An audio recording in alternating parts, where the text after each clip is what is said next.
Welcome back to Password. It's been a few weeks again. It has but been. We're back. I see. The best thing about taking a few weeks off of Password is that we took a few weeks off of Password so that I could play all of Elden Ring again, and the DLC came out, and now that made me mentally well enough to read Password for a couple of hours. Just ignore the recent fan art of Toaster playing Password. Just looking like he's been dead for 100 years. We're procrastinating. We're procrastinating on this sad little house. That's the Blair Witch house.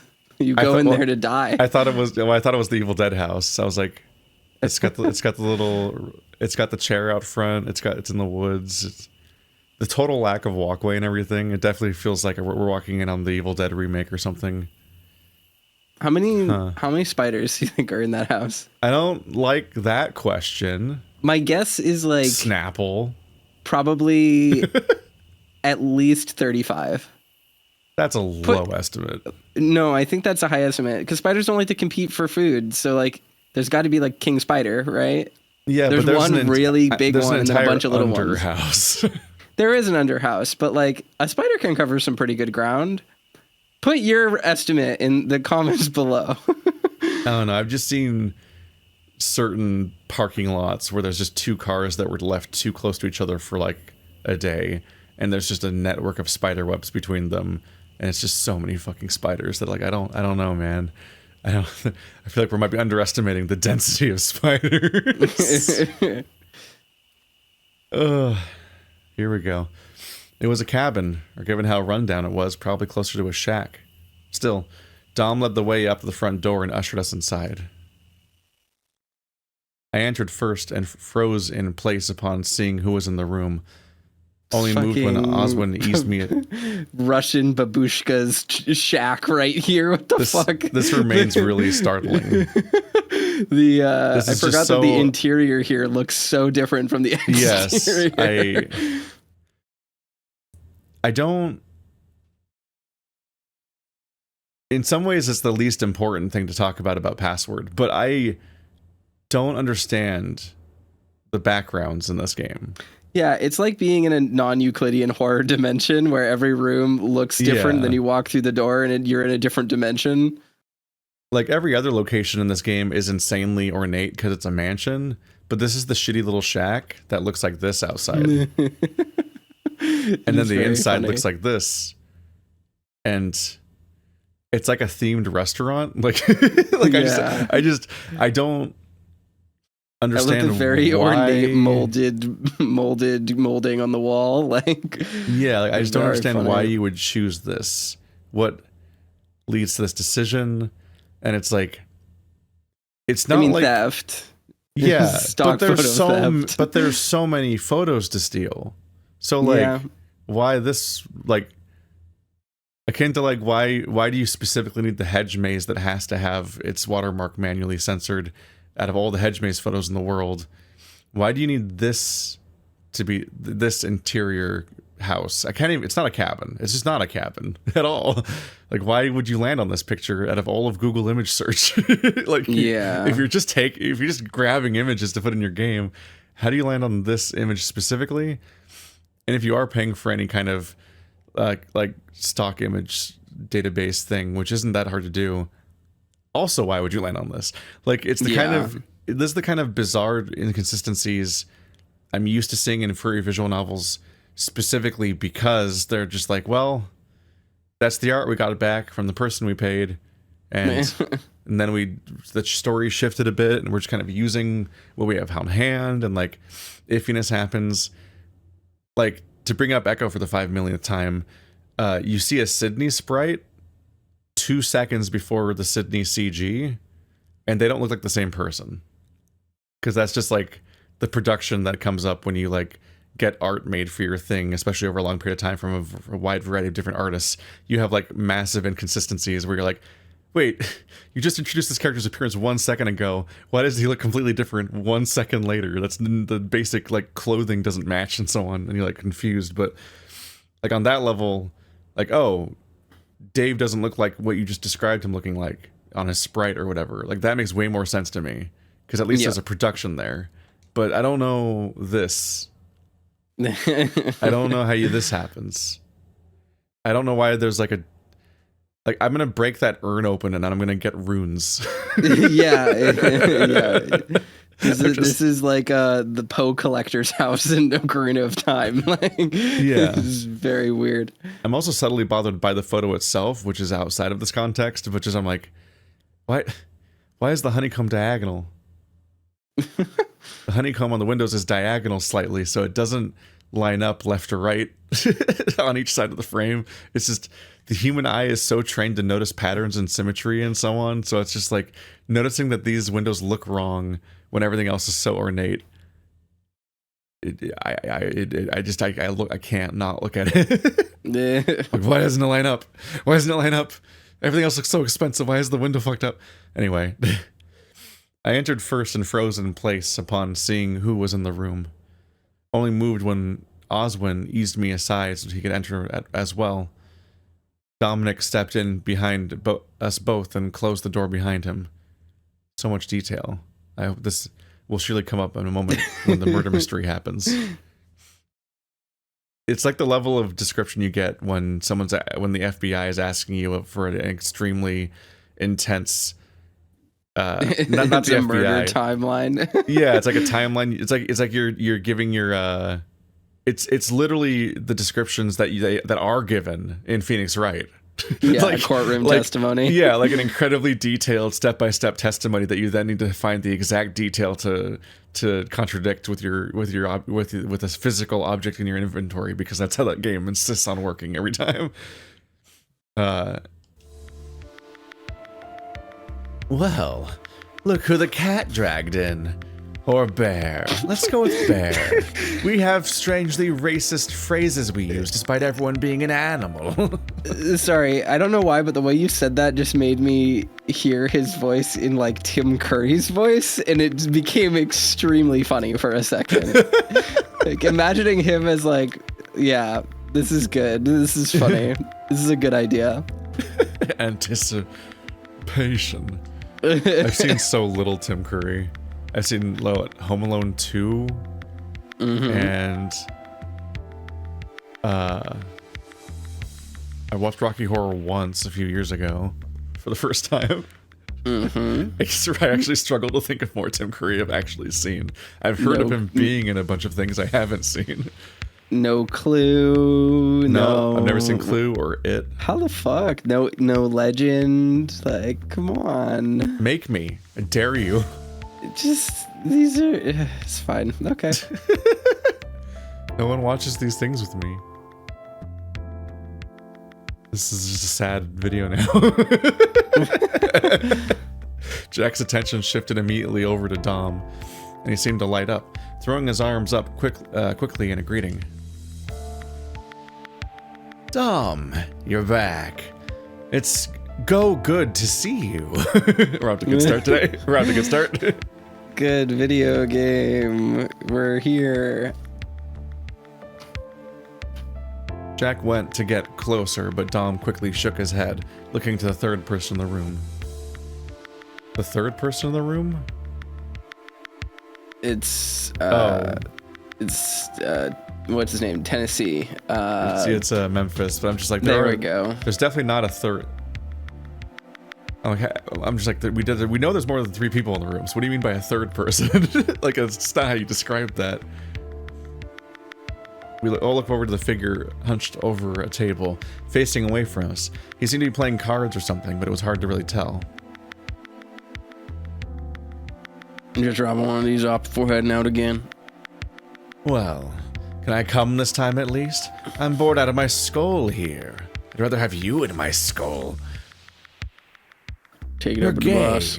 Did you know that we are gay? It's important to establish that earlier in the narrative so that it pays off. Wouldn't want it to be a surprise right at the end. Do I voice Memphis or do you voice Memphis? I don't remember. His character is irrelevant. I feel like you voice Memphis, but yeah, he only shows up at the end. Yeah. I need to make up a new voice for him because it's been 37 years since we last played. He can go. Just be quick about it. The gravelly voice came from the dragon as he rose from the table. I remember the look he gave me as he caught a glance of us over his shoulder. It was fleeting, but oppressive all the same. Good to see you again, Oswin. I feel like this happened before because you were like specifically struggling not to do Beck's voice for Memphis. I was struggling not to do it for Benson. I kept doing Beck for Benson by accident. There was a low chuckle that came out of his mouth before he turned around fully and came closer. Dominic and Jack seemed to back off, looking anywhere but him as he came to stand in the middle of the room and to stare at us. Who's the kid? I went to answer, but he stepped in quickly, grabbing by the jaw and looking me over. Just the sentence, just him asking that implies very strongly that Dave could have just booked it. They're not in danger of being hunted down. No one knows who they are. You're the kid that came to my house that one time. He let me go with a rough shove backwards into Oswin, who braced my fall and caught me by my shoulders. All right, I see how it is. You want to know how we got on the mountain? Consider it a trade, then. He gestured for Dom to come forward and whispered something into his ear, getting a reaction. But boss, you need to spell it out. Just get it done. Dominic's eyes went to me before turning to Oswin. Let's get going. What butt boss? I don't understand what the butt boss was, honestly. But boss. I just mean like isn't Dom specifically the person who does want the trade to work out? Out of everyone? Like maybe the only person that cares about the trade. So I don't know what his protest was. To be extremely honest, I have completely lost the thread on why characters object to things in this game, because they'll just arbitrarily do conflict for no reason, so I don't know. I have no idea. Absolutely zero concept of why anyone would disagree in this game. Yeah. Like he's leaving in a huff for overdoing the thing that it's extremely strange. They said they would do. Like, there's no reason why he would be like, but boss, what? Like, it doesn't, I don't know. You're the one who wanted to do this.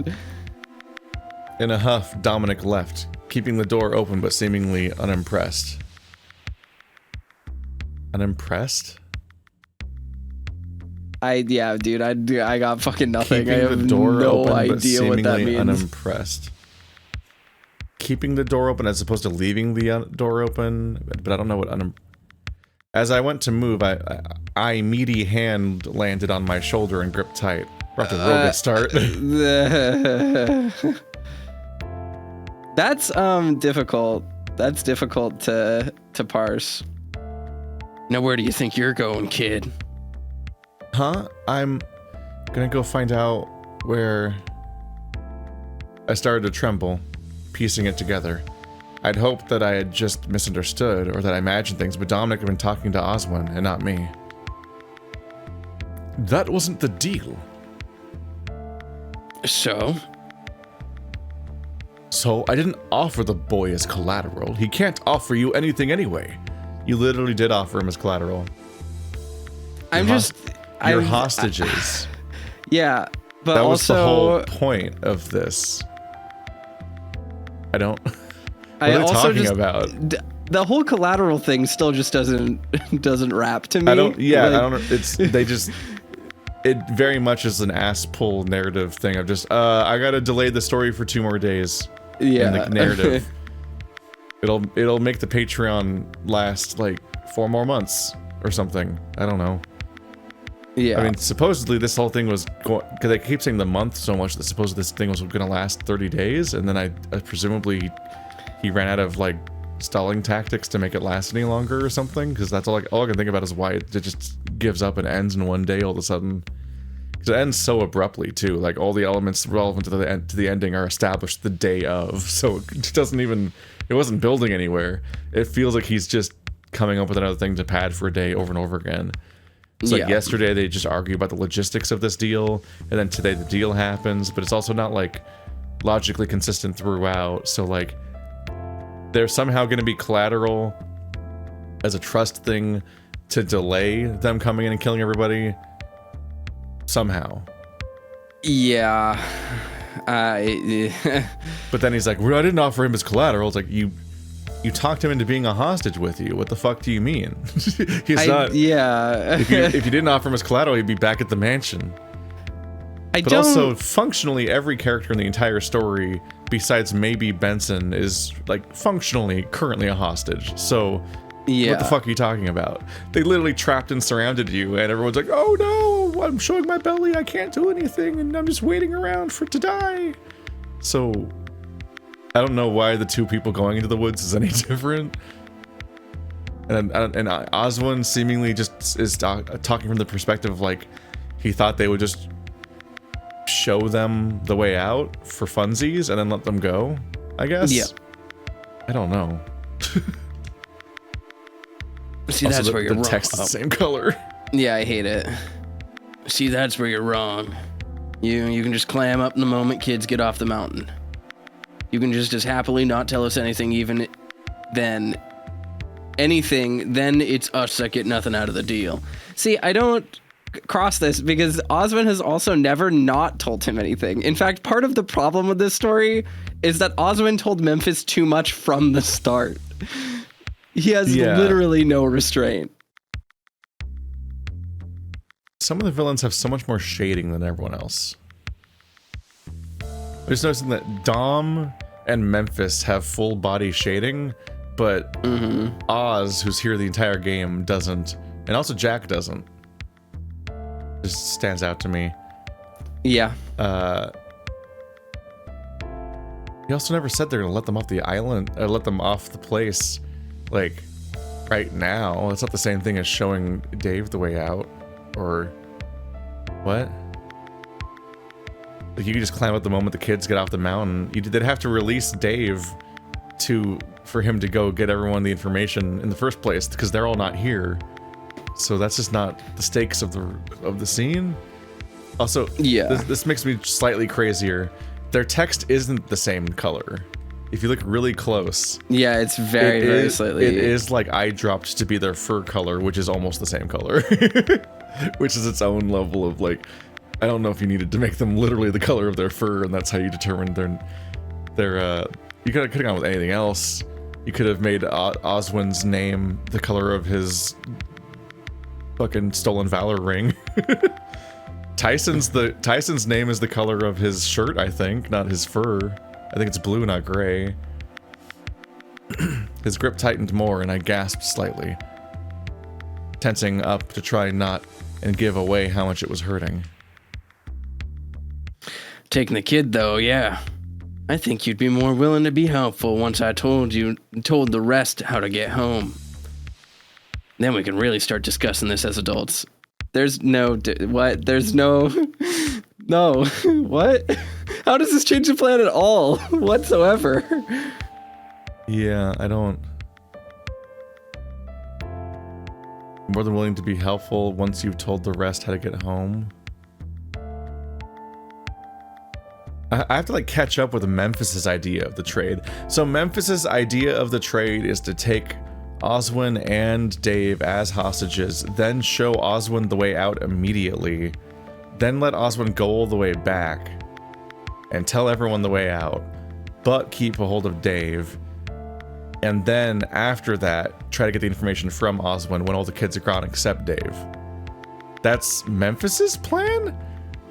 Which is weird, because like that's not how in all of fiction the villain character that holds all the cards does deals.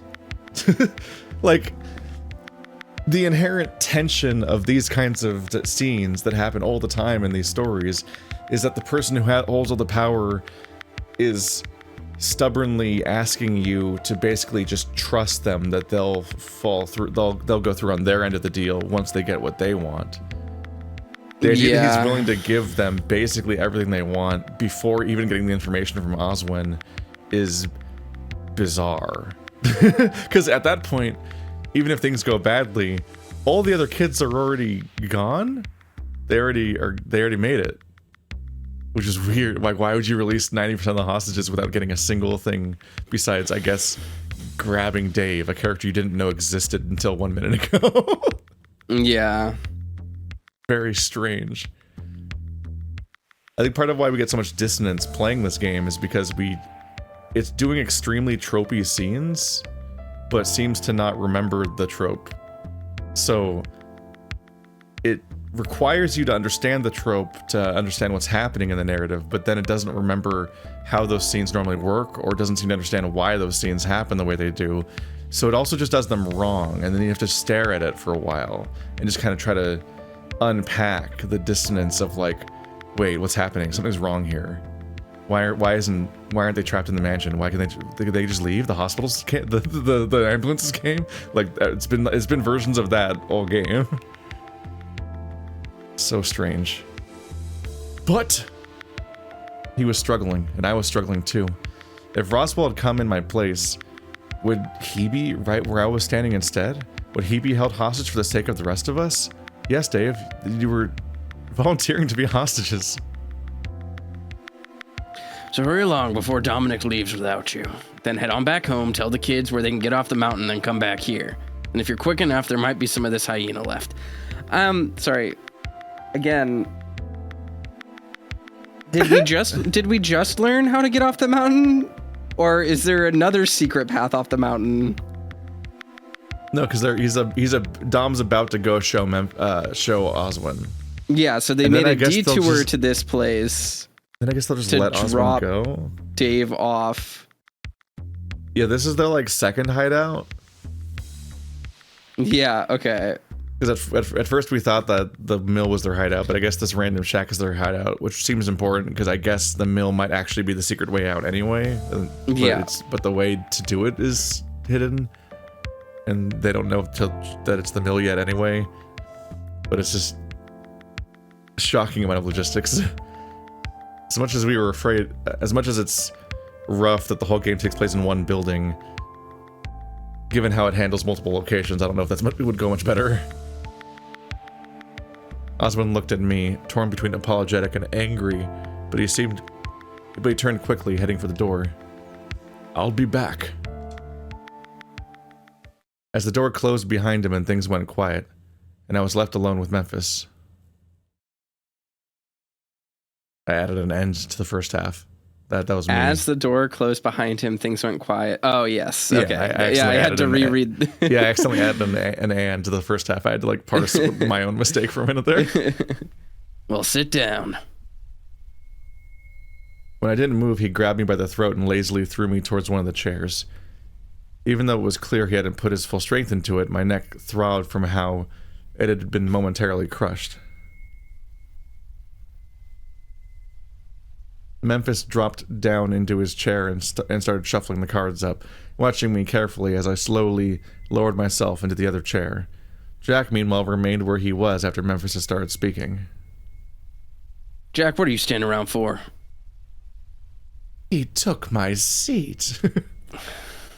They're quirky. It humanizes them. Yeah. Then go find another. It just distracts me that Jack, Memphis, and Dom are a trio, but only Jack doesn't have shading. You think that maybe the assets were done in batches or not, but I guess no. There isn't one. Can't you see the background? Then kick the kid out and I'll deal us up. They're gambling, so you know they're evil. What? Take bite out of apple. I sank in my chair, realizing I shouldn't have said anything. No, sinking in your chair is the wrong answer, Dave. Get up. The murder rabbit wants the chair. Go on. Haven't got all day. What are you gonna do with me? Are you not listening? Me? Nothing. Jack here, on the other hand, well, I figure you'll be great friends. My blood ran cold as Jack wandered around to stand behind me, placing his hands slowly on my shoulders. Oh, don't you worry, boss. We've met before. I'm terrible at my job. This kid you ran into by the mill? Yep. This is him.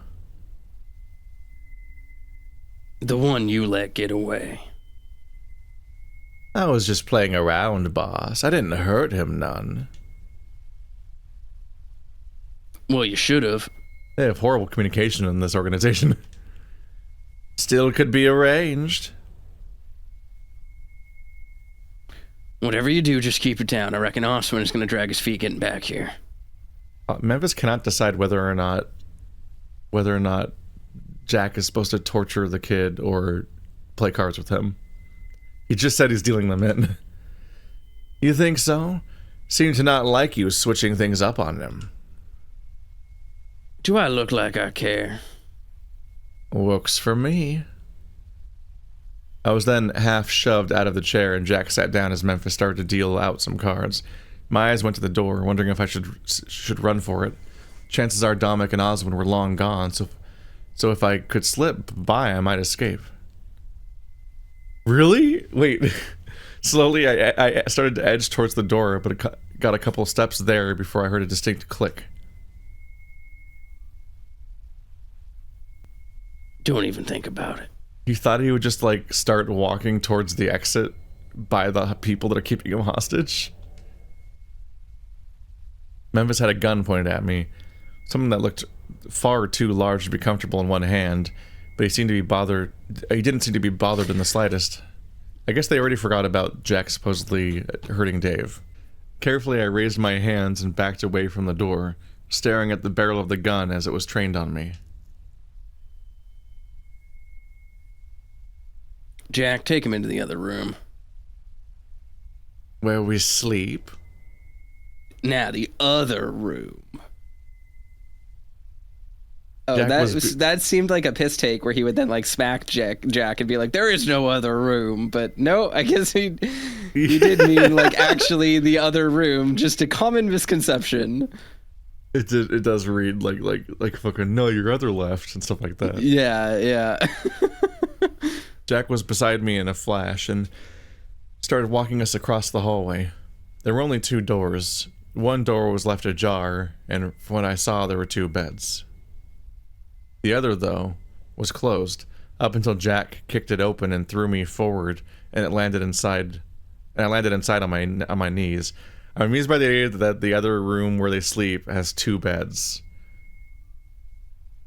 So it implies that he's making Jack and Dom sleep together, but would be pissed if he found out they were gay. I would argue the Occam's razor here is that someone stays awake and they sleep in shifts. Is that a simpler explanation? Yes. As Occam's razor dictates. That sounds more complicated. No, they're mobsters trying to kill people. Yeah. In a secret, clandestine location. These characters are too stupid to do anything. That is also true. It was cold and dusty. I could feel a draft coming in from somewhere, but above me, hanging from the ceiling, were hooks, some broken, others looked cruel and sharp. What a pain in the ass. Dom gets to have all the fun. Jack had me back up and pushed me into the corner, right before knocking me back down again. So, here's the deal. You sit there, keep quiet, and just wait. I didn't think I had to explain this, but apparently I fucking do, because Dave had 1 second of downtime and tried to just walk towards the exit like he didn't understand what a hostage was. You're not going to hurt me? Sounds like he wants them to hurt him. He keeps like, are you not gonna hurt me? Hurt me. Please hurt me. You're not gonna tie me up? You're not gonna shibari me here and torture me? And then when no one does anything to him, he immediately tests the boundaries and starts breaking for the exit again in front of them. And then just loops again. Like, you're not gonna hurt me? Dave, what are you? What is this? Is this your kink? Like, what's happening? Oh, I can rough you up some if you really want. Maybe pick up where we left off, where I never hit you. He kicked me lightly when I didn't respond, shaking his head. Nah, can't go having any fun without Dom saying it's fine. Stupid deal. You chase one hyena for fun and the boss grounds you. Is Dom your boss? Or your Dom? He's his Dom. You never had to do that, you know. But I wanted to, Dave. Now here's how this is gonna work. You're gonna sit right there in the corner and keep quiet. But given you just tried running away, how about we do something about that? Upon catching sight of the knife he had tucked away, I froze, only realizing that what he'd done once he stepped away again. My ankle had been chained to the wall, a lock keeping the manacle closed. Like a manacle. Now you sit tight, and don't make a sound, Dave. Otherwise, I don't think the boss is going to like coming in here and keeping you quiet himself. He's going to sit on you, Dave. With a wave, Jack left the room and closed the door behind him. I could hear him wander away, then the correct use of wander, when the muffled sounds of him talking with Memphis about... Then the muffled sounds of him talking with Memphis about something. I try not to waste the effort by listening in. What? Why? I'm just realizing, what? Like, an interesting... I tried not to waste the effort by listening in. Yeah, I don't know. I have nothing to say about that. What I do have to say is, it is just sort of gobsmacking how often the dialogue in this, or like the writing in this, like, does that extra word count thing of like having unnecessary explanations for already very clearly well-defined actions, which is like, this is just an example, but it will very frequently be like, he put my hands in the handcuffs, locking them, preventing my hands from moving. It's like, yes. With a lock, because they were locked. That's what handcuffs do. Thank you for defining handcuffs for me. And this is just a moment where it's like it feels very dense with extra added word count like that. I'm struggling with the idea that Dave doesn't want to listen to his captors talk because that's too much work. I try not to waste the effort by listening. It is too much work. It's a lot of we've listened to our captors for 130 hours now. It's been a lot of work, Keith. I don't. What does he mean by that? Only because the sight of the hooks instead had my attention. Damn it. For a moment I thought I had hope that maybe I was misinterpreting it and they meant like, I'm not going to waste this moment, is what they meant by not going to waste the effort. Like, I'm not going to let it go to waste. No, he really is. He really says it's like too much energy to listen to his captors talk when it might give him information he needs. So he's just going to stare at the hooks. Okay. Mm-hmm. It's not even that he was distracted by the hooks. There's an intentionality to try not to waste the effort listening to them. Like, he's intentionally not listening to them, not losing track of them, which would be, like, more understandable at least. I didn't like this place. Thanks. It was giving me this awful feeling, this dark feeling, and subconsciously I felt that hand go to my chin. My hand go to my chin. This place, I don't like this place. It's making me feel bad. The place full of meat hooks that I'm held hostage in by a murderer. Something just feels off. Is anyone else getting a bad vibe? Does this pass the vibe check for anyone else?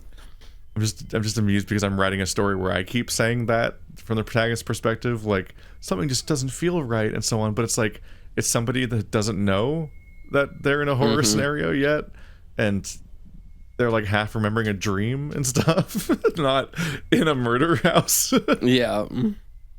Trembling in the cold, I tried to ball up in order to keep warm. Yelling for help wasn't going to help because there was no one around. If anything, I was in more danger if I said a word. So I started to cry. That'll fix it.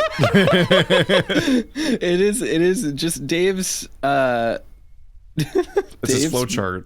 the day flowchart. His thought process is just exceptionally funny. Quietly, cold and scared, worried for what was about to happen. It was all I had left. Was crying. No plans, no thinking, not working the manacles or trying to think of any way out. Just all I have left is crying. Oh. After a few moments to myself, I remembered that envelope in my pocket, with nothing else to do. Jesus Christ. You literally could not make this more of a meme at this point. Almost everything is phrased as funnily as possible. With nothing else to do. Like try to escape or look around or anything else. This is a moment of downtime. With nothing else to do, I pulled it out and weighed it in my hands. This is how you describe fucking moments like where like fucking Benoit Blanc is like sitting on a fucking pool chair and he's like, I don't know, man. Guess I'll look at that thing I picked up earlier. Maybe it'll be a clue. Like just that's his downtime. That's what it's like. No, I'm literally captive right now. An envelope from Oswin meant for Roswell, and now in my hands. After a few more seconds, I carefully opened it, reaching in and looking at the photo. I like how Roswell is sitting here. Oh my god, Jack's the father. He's holding a gigantic lollipop. That's how you know he's a kid. Yeah. It's that he has to have a gigantic swirly lollipop and he has to have a hat with propeller on it. As opposed to now, where Roswell is definitely mature and not a child. And yeah, I can't get over the. If this this is actually something. This actually does make me think. Like, why? Yes, no, I was like looking at the CG. If this narrative made any sense, sense is a strong way of putting it. But the only reason this CG would be presented the way it currently is, given that hiding a face inherently implies that it's a character Why you would is it know, hiding the face? That means that Jack is the father. or that's the implication of this photo, is that Jack is Roswell's father. It's just. Oh, what a Book of Henry moment. This is remarkably just a movie not annoying. understand, like, because that movie ends failing to understand that it's visually implying that it's scattering the ashes of Henry on everybody's in the audience, and like seemingly to just fail to pick up on that being the visual that they're implying here. It's like this. You're saying Jack's the father. That's what this CG inherently implies. Why is the thumb covering? Just very odd. I wasn't sure what I was looking at first. It could have been the dark or any combination of things distracting me, but it was clear as day. This was a photo of Roswell when he was very young. The woman next to him would be no doubt his mother. But why was she so familiar? Flourish. How is this man only putting this together at this particular moment? This is insane that Dave is only putting this together right now. He's got the reverse odd taxi disease. He sees everybody as humans, and so he can't tell them apart. There's no obvious like audience-facing clues that Roswell might be in the same family as other people in this narrative. It really makes that kind of reveal very difficult to put in your narrative. It's extraordinary. When literally everyone's a different, unique animal with no crossover, and then one person is the same animal as all of the people in the conspiracy, with the same fur color and everything like that. It's so strange. I trailed off, unsure of how I knew that. It made sense after what Oswin had said. It'd mean that Oswin was Roswell's uncle, if Florinico was his mom, right? But why didn't I remember seeing her? It would have been so long ago, but why did I know the name? The face. My head started to hurt, and I tried to focus. What did it mean? How did I know this was Flourish? Are we really gonna... I'm sorry. Continue. I'm not gonna litigate this. Go on. Yeah. This is... You're catching up with why... We're on day 23, and he's only just now having his first brain blast from this experience, and he's only just now realizing what it is, despite having had them in the past, and also having had them explained to him. I was like, that is the struggle, is I genuinely couldn't tell you if this is a plot hole, or if he genuinely doesn't know yet in this timeline, because it's so hard to remember everything taking place in one room. But you are catching up with, like, why I just hate the premise of Virtue's Last Reward, even when it's technically doing its job correctly, because you have to sit through this part of the narrative 18 times. So you're like, sure. Does he not know again? Jesus Christ. The thing about that I will accept in the context of Virtue's Last Reward is that it'll happen on like the first hour of a new route instead of 50 hours into the second route. Like, it just doesn't... This is insane. This is actually insane. Easily my favorite part about Zero Time Dilemma is that instead of making you play the routes linearly, they unlocked things out of order. So increasingly they could just say, oh, you know this now.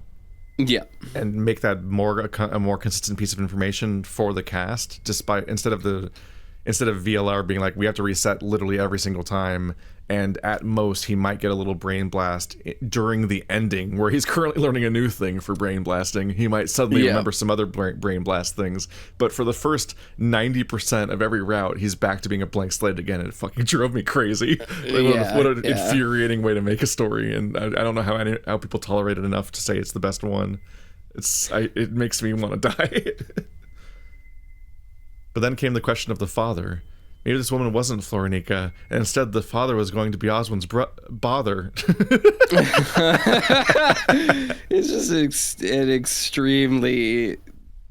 It's a joke at this point. It's comedy. The typos are so consistent and so frequent.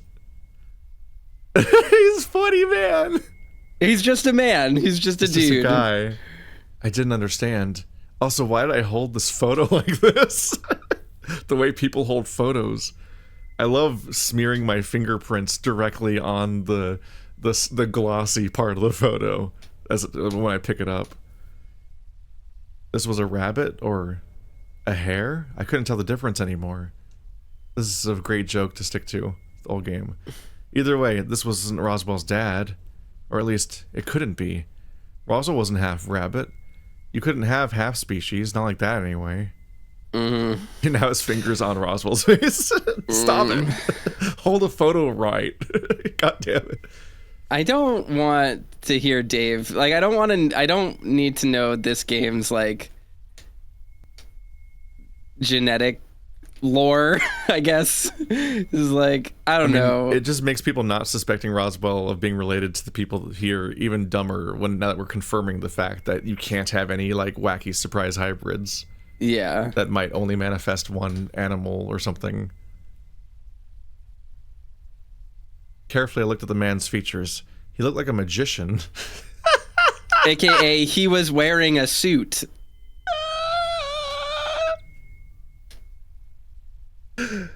Just the subconscious stereotyping of everyone all the time, sometimes racial and sometimes based on the animal and so on, going so hard that the moment there is a rabbit, it's a magician. Yeah, I am putting that together right now. The white rabbit is a magician is his first thought. It's so tame compared to some of the other weirdly racially coded stuff that it just completely passed me by. Because it's not racially coded, it's just like wacky cartoon logic. It's just wacky cartoon logic, it's just exactly. confusing, because immediately it raises these questions, like when Bright brings up the Alamo, where you're like, wait, do rabbit magicians pull rabbits out of their hats still?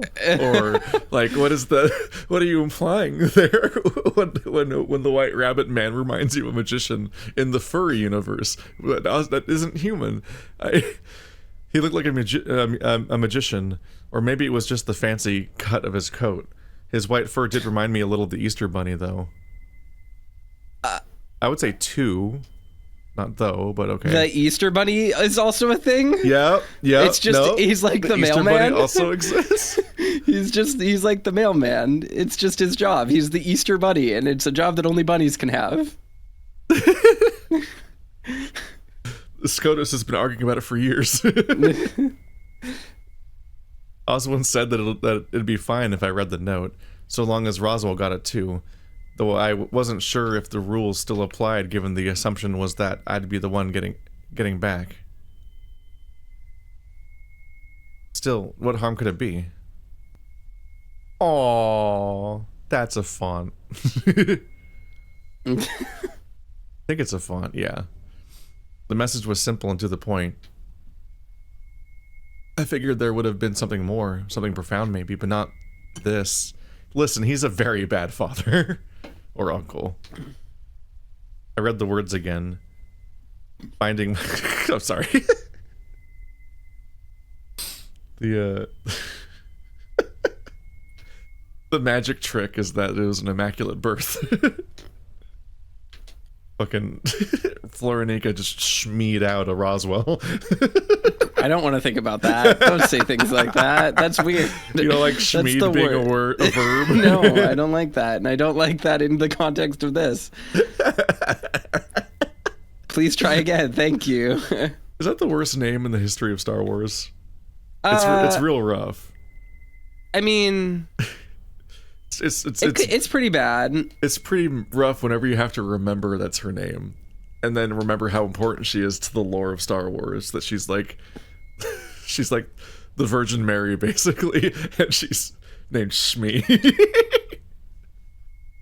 Shmi Skywalker.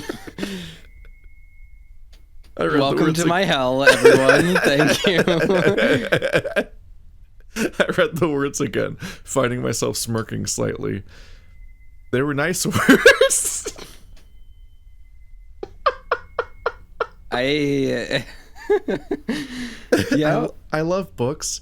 They were nice words that I was looking forward to hearing again myself. From I guess Tyson. You've scored a new source of I love you because you've run out of the others. I took the photo back into my pocket and went back to waiting. You didn't put it back in the envelope? They're gonna know you opened it. Rude.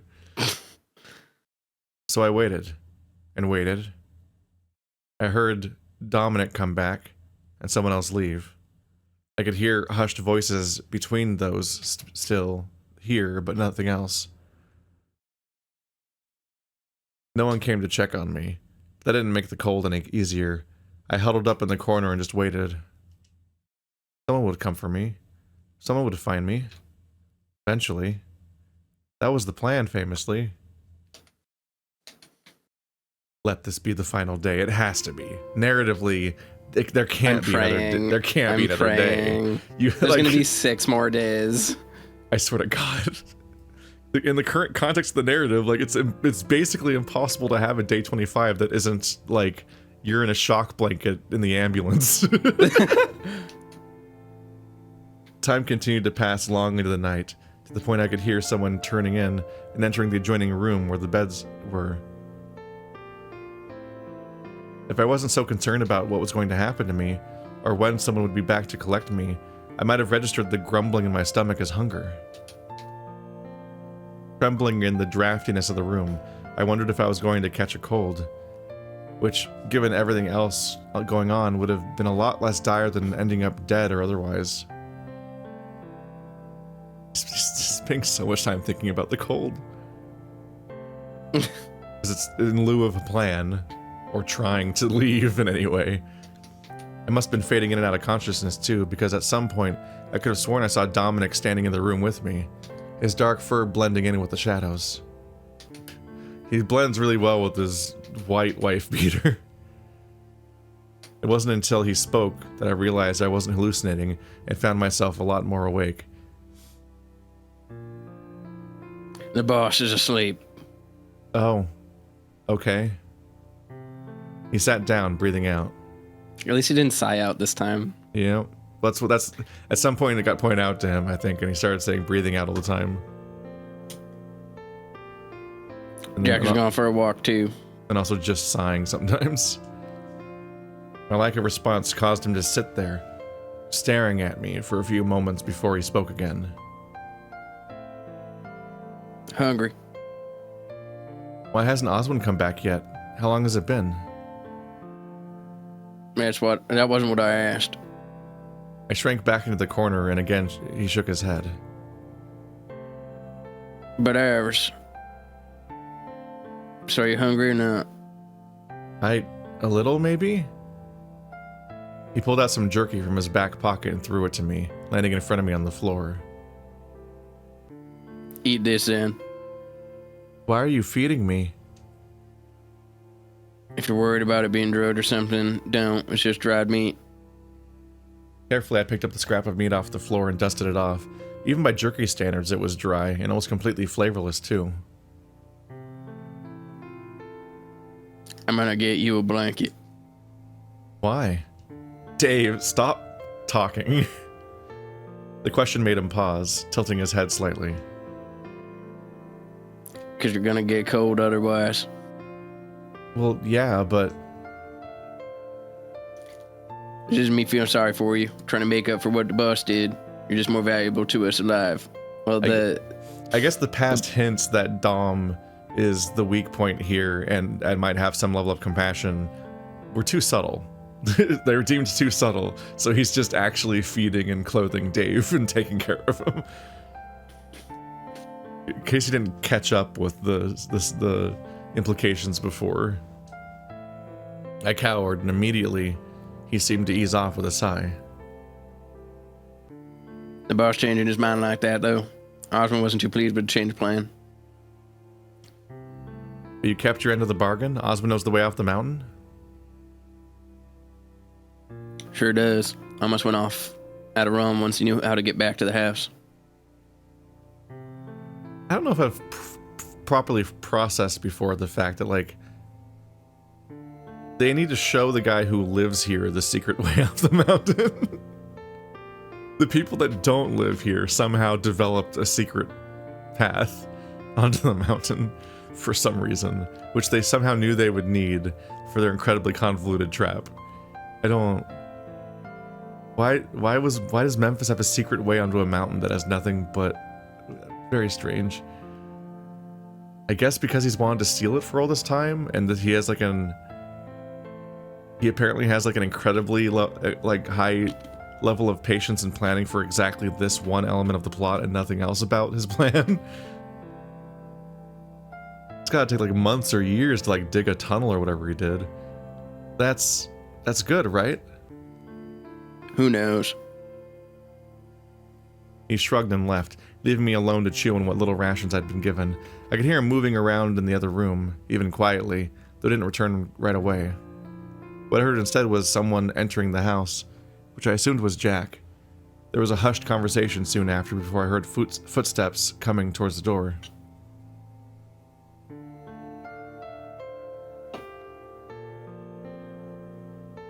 Sure enough, it was Dominic, with a blanket. Though much like the jerky, he threw it towards me rather than hand it over. Why do they keep using the threatening sprite? Thanks. Is that... Did Jack get back? He did. You don't seem too pleased about that. There was a look he gave me. It wasn't frustrated or annoyed like he seemed to be when he entered, but something more subtle. As if he was weighing up just how much to tell me. Jack's walk went well. He's cooled off. From what? He didn't like that I got to do everything, even after boss said he could come show Osmond the way off the mountain. I did notice that he stayed. Why? Want to ask him yourself? I quickly shook my head and Dom chuckled quietly. Well... Well, he and I are going to spend some time together before we turn in. You best get some sleep. Ignore the noise. Doing what?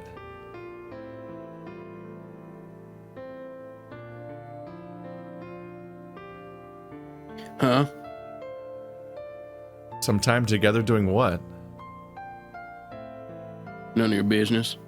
Why I brought it up for some reason. Can I ask a different question then? That is a different question, Dave. No. Please. What do you want? You said you liked easy jobs, right? Yep. He went to move, and I quickly realized that that was a question already. Wait, that wasn't my question! Oh my god, Dave, shut up. If you like easy jobs, then wouldn't it be better if Orlando took over from his dad? Then the jobs would be really easy. Because he'd be fired. They'd be different jobs, then. But they'd be easy. Hey, what's taking so long? Jack stuck his head in the doorway before stepping into the room and closing the door behind him.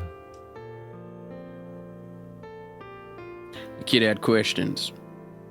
Seriously? You're blowing me off for Dave? Phrasing.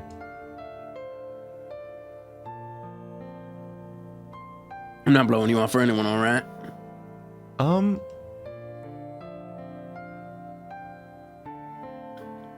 What? No. I took a bite right when Dave talked, thinking that I would get more than half a second to chew. No, you're making real risky choices when your character's on the screen. No, nothing, sorry.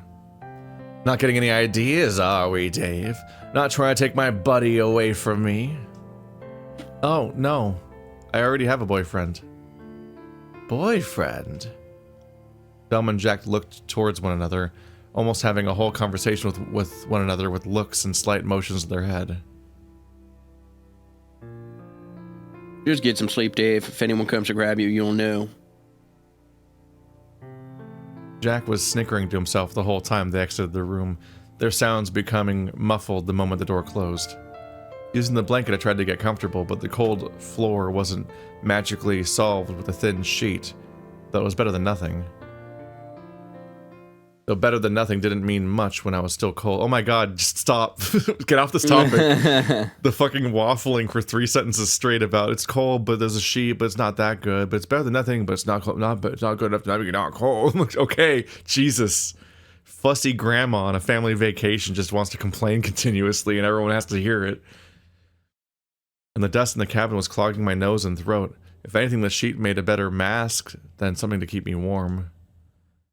I passed the time just listening, hearing Jack and Dom have a hushed conversation about something before one of them heading outside. Then they swapped and went back to their conversation. My mind drifted over to Memphis in the opposite room, wondering what kind of man would sleep so soundly while doing so much damage. Technically hasn't done anything yet. But this is what my dad became a police officer for. To make the world safe from people like him. The police are famously effective against organized crime. Though given how things ended up, as part of me died inside knowing that the bad guys won that fight. That part of me was my dad, who died. He was killed by them, the bad guys. He was a cop to stop the bad guys, but they shot him. He's dead now, my dad. Maybe they'd win the next one, and the next one too. And at some point, maybe the good guys would win, but not that it seemed likely the longer I lay there waiting for someone to come and get me. Eventually, though, I did pass out, the exhaustion of the walk finally making me succumb. The exhaustion of the walk? That's still on your mind? You've been sitting here for hours. When I opened my eyes, I was still in the cabin. Part of me wondered if this was some sort of Thanatos-induced dream, but the numbness in my fingers told me it wasn't. My body felt like ice. Part of me sore and stiff from how uncomfortable the floor had been. I went to get up and found the rattling of the chain attached to my foot made wandering anywhere pointless. Pulled the photo from my pocket and I flipped it over to its backside. Though the message wasn't for me, I tried to pretend like it was and take what comfort I could in it. Was it worth trying to escape? Immediately I thought to Jack, and how he was able to chase me down. Kind of meant just running for it was a bad idea. Not to mention anything else to agitate Memphis, or Dominic would likely end up with me more injured than what I was now. Or Dominic would likely end up with me more injured than what I was now. What? So I waited, wondering when I would see someone again, given how quiet the cabin was. Though it didn't take long, the sound of a roar-like yawn signaled at least someone was awake. I listened to them heavily walking out of the room, opposite and down the hall. There's no hall. This explicitly is not a building that has a hallway in it. So I don't know where they're walking. I could smell something burning before I picked up the scent of coffee. Or maybe not coffee, but something similar anyway. What is coffee like? Wait, what does that mean? Then those same footsteps wandered back through the room, stopping just on the outside of the door. Were they looking at my door or into the other room?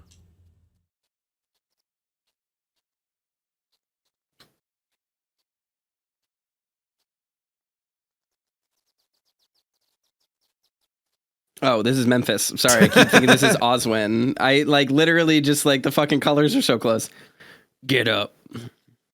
Sometimes the silences just kind of become like this game of chicken. Like, when do I say something? No, I was just sitting there staring.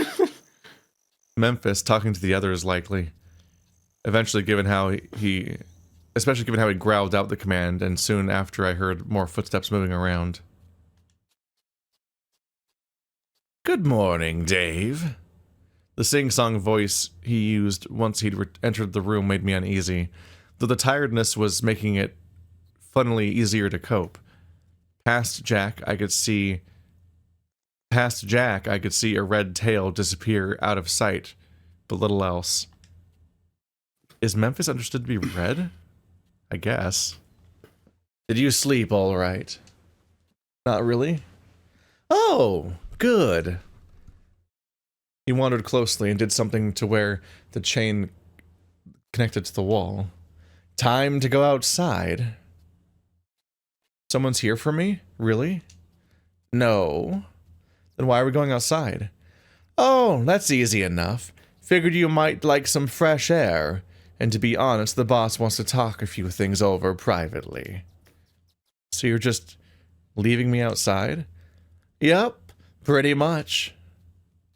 Jack grabbed the chain and started walking out of the room. I had to scramble to not have my feet pulled from under me. As we passed the main room, it looked like Memphis was eating something wrapped in foil, tinkering with his gun. This is an extremely clumsy setup to him being rescued by Tyson or something. Yeah. We're just gonna tie you to this tree and leave. See you later. Not like everyone knows where we are or anything now. No sign of Dominic, though. Not that it changed much, as Jack led me outside all the same, and over to one of the many trees surrounding us. Why would that have changed anything? It's just an unrelated thought. In a flash, he had the chain looped around the tree and locked, before turning around and heading inside. No breakfast and no coffee for me, it seemed, though being outside was nicer than the dusty room, even with the chill of morning air. Y'all all have fur. I sat down and hugged my legs, trying to get warm. The idea of getting a shower was something I took comfort in, relishing my memories of hot water and lightly scented soap. Then there was the prospect of a fresh change of clothes. So many things I took for granted, but here I was just without them. You're really roughing it, having woken up somewhere overnight, and that's it. That's what he's been through. At some point I heard them talking again. Nothing distinguishable, but the three of them were talking over something that had Memphis upset. Jack said little and Dom did most of the talking, until the conversation went south and Jack started to talk. Wait. Yeah. The door opened and Dom stepped out, dropping onto the wooden bench just outside the front door. He looked at me carefully, almost suspicious, but then went to look around the woods as he sat there instead. Weird phrasing.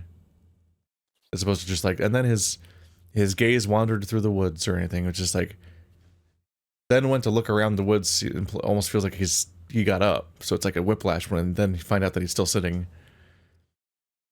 Again, my stomach grumbled, but even then I wasn't hungry.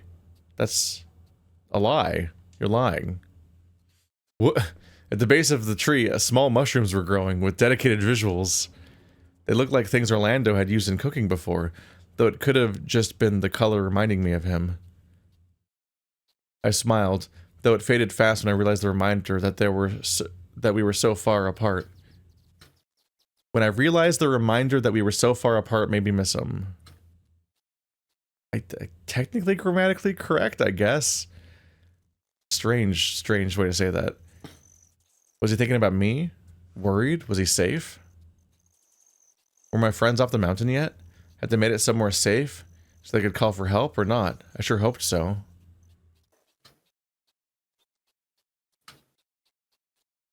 You're acting quiet.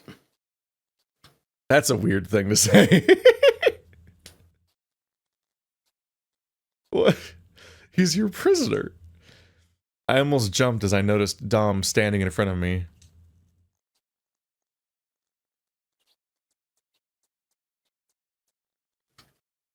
Not even trying to get away or call for help. You do like making this an easy job. What's the point? If I yell, no one's around. If I run, Jack would catch me, even without this chain keeping me here. You got that right. So, yeah, it's just a waiting game, really.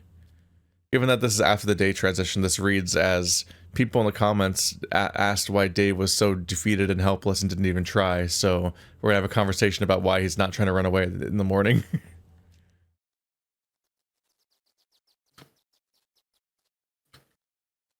Have to admit, I wonder what keeping Osmond from coming back. Seemed pretty keen on returning. He'll come back, right? He wouldn't have just... I couldn't finish the thought, though Dom knew how it ended. It's possible, wouldn't blame him. Don't you know if they've left already? He shrugged, offering nothing. Where is the exit anyway? Tina making a break for it anyway. Like you let that happen. He laughed, nodding slowly. Right about that one, but boss has said not to say a word about it. Oh, yeah, I guess that makes sense, sure.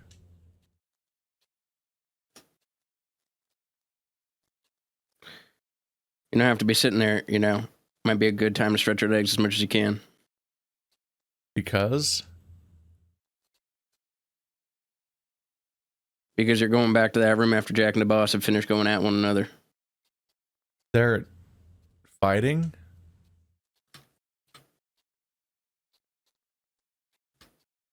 Only a little. What about?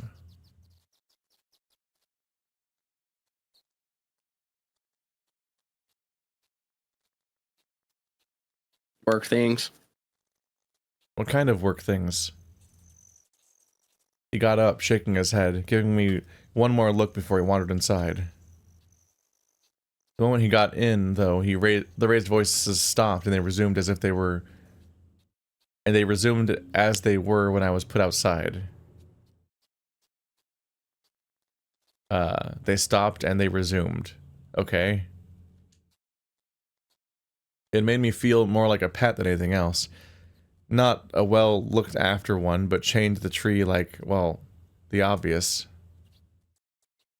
After walking around and looking at anything vaguely interesting within the bounds of the chain, I sat back down as I was to continue waiting. An hour or two might have passed before anyone left the cabin, and I looked up the moment I heard the door open. You had this much... You had literally hours to try to escape? I swear to God, Dave. Oh no, Jack would catch me. He's fast. You had hours? Had fun outside. He didn't wait for my answer. Already taking up the chain once more and starting to lead me inside. It's a wonder no one's come for you, huh? Think they've already left? Boss seems to think so. I kept quiet, not wanting to think about it or acknowledge what might be the truth. My friends wouldn't just let Oswin abandon me, would they? Or Did they think I was dead? Not happy about it at all, either. Right back into the room I was contained to, chained to the wall. I resumed my listening of what was going on. I just had to have faith that they hadn't left me behind, and something else was holding them up. I wonder why there isn't like a hook room background.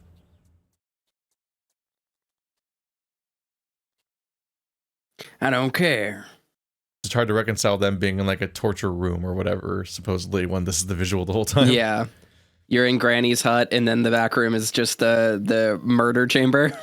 Yeah, like literally staying with the exterior background would suit the scene better than showing us the interior being this.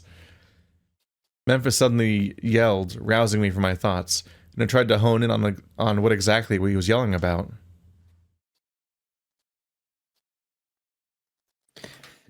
So what, you're just gonna wait for them at the spot? Not going to make much of a difference if they've already left. Without the kid, though? Brutal.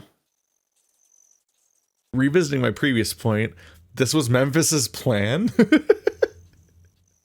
Just let the person that has the info he needs potentially just leave? Like, what? I heard something get slammed into the wall and break violently. Another hour. If in another hour we haven't heard anything, we'll get going. And Memphis is for some reason the voice of patience? Somehow? I heard footsteps getting closer and I backed up against the wall and tried to make myself look small. Where you going? To let Dave know what's going to happen, obviously. The delight in his tone made me think of what his face looked like, that crooked, self-satisfied smile that he wore when he was taking some delight in something bad happening. Sure enough, it's what I thought. The moment he walked in the door, I wondered what he was up to. How do you feel about going for a walk? When I didn't respond, he got agitated. I asked you a question. What if someone comes looking for me? Oh, well, they must not think that highly of you, all things considered. Osmond returned last night. They had the night to sleep it off and then come and grab you, so chances are you've just been left behind. But that's how it is, Dave. Now sit tight. Maybe you'll be lucky and someone will come. Otherwise... He snickered as he left, disappearing behind the closed door. So I waited, wondering how long it'd take for the hour to be up. I had no way to track this time anymore, so all it came down to was just waiting. Always waiting. Like I backed myself into a corner narratively, and this is the only thing I can write now. People kept leaving the cabin and coming back, doing who knows what. Maybe taking it in turns to keep watch, or maybe they were up to something else. I have no idea. Still, as bad as it was, I was getting numb to the fear of it all. Maybe I just wanted it to be over. Maybe it was just the long stretches of nothing happening or lack of violence directed my way. A swift kick to my side made me jump. I hadn't realized I'd zoned out. The way he looked at me gave me nothing to work with. Maybe he was annoyed, maybe disgusted, maybe bored. I couldn't really tell. Get him ready. Dom stepped up and started unhooking the chain from the wall before dragging me to my feet by the arm. Time to have a little walk. Jack stepped up to stand beside Dom as he continued to hold on to my arm. And with a swift punch to the guts, I was winded, doubling over and hoisted over Dom's shoulder. We left the cabin. Memphis was leading the others somewhere, and I was just along for the ride. As my vision returned to proper, I noticed Jack watching me carefully as he pulled up the rear. He said nothing, and I offered nothing back, figuring it was best to avoid unnecessary noise.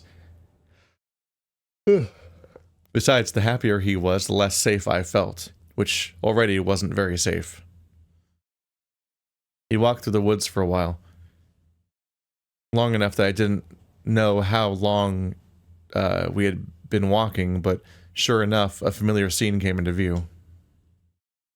The watermill. They went inside and I started to worry. More so when I noticed the grin Jack seemed to be wearing. Why had we come here of all places? It smelled dark and damp. I could smell the rust and rotting wood, along with the harsh scent of metal.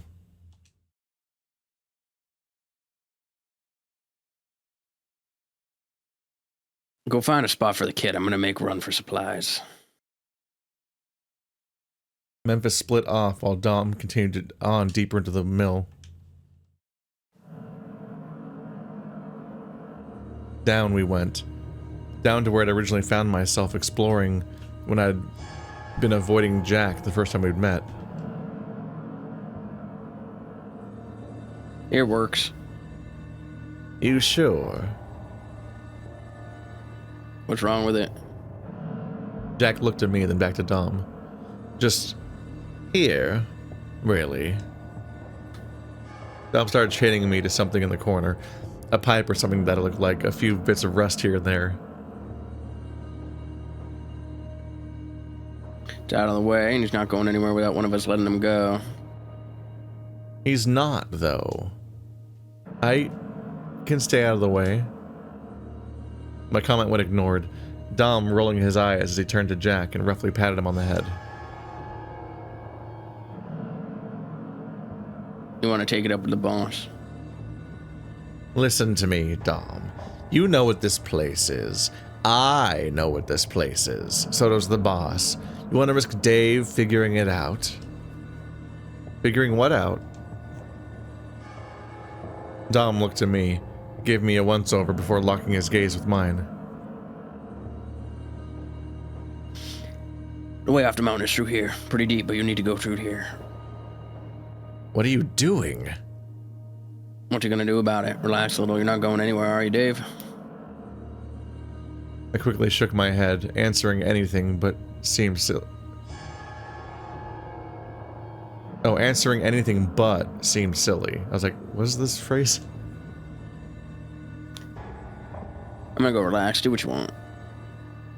I don't get this plan. If he was gonna show him the way out, and he was gonna be like, wink, he won't do anything, why didn't he just do this when they were preoccupied and Dave could safely get out? Yeah, now he just told him in front of Jack, so Jack knows he knows, and like, what is his goal here? Yeah, I don't get it. We also just them litigating the location is just a weird extended bit of dialogue because it's all given after we have no context for where they are. Like we have no sense of the internal space of this place or what anything is, so it's like, what's wrong with here, Jack? What is here? I don't even know where here is. Like we weren't told where Dave was in any meaningful way besides the fact that they're indoors, and like Memphis already brought the kid inside and said chain him up, so he was supposed to be chained up indoors, and that's all the detail we have. So I'm like, what are they even arguing about? We don't get a detail there. Yeah. He started to wander off, Jack caught between gesturing at me and trying to get his attention, all while trying to find the words. Hold that thought, Dave. He went after Dom, though I could see he pulled a knife from somewhere as he rounded the corner and out of sight. Rather than sit down, I'd figured I'd stand for a bit. The dirt and grime was a different sort than in the cabin, and I wanted to stay as clean as possible. It was silly, and I knew it, but I valued being clean. I valued what it meant to be able to freely take a shower, and right now I just didn't know when I'd be able to again. I could hear them scuffle about. Even armed with a knife, there wasn't panicked yelling, growling, or even a sign of either of them were injured. If anything, the sound of amused laughter threw me off as it sounded closer to them playing. They're fjucking. You're listening to them fjuck. The air was stale, and I missed my friends. I missed being outside, even in the drafty room of the cabin, even with the hooks nearby. At least the air was fresh. Those hooks again? Wait. Oh, he misses the shitty room with the hooks. I was like, wait, what? This would be at least slightly more meaningful if there was unique dialogue about, unique narration about the person from your route or something. He just keeps vaguely being like, I miss my friends as a concept, and not like, how could Tyson leave me? Which seems like the more pressing thought, like he'd be thinking of Tyson on any level. But he hasn't, I haven't said the word Tyson today yet. Because it's not in the script, because this has to be vague enough to work for every route. A few minutes passed and I heard footsteps again, and craned my neck to see where they were coming from, though the way things echoed made it hard. Or close to impossible, as I didn't realize who was standing behind me until he'd come to a complete stop.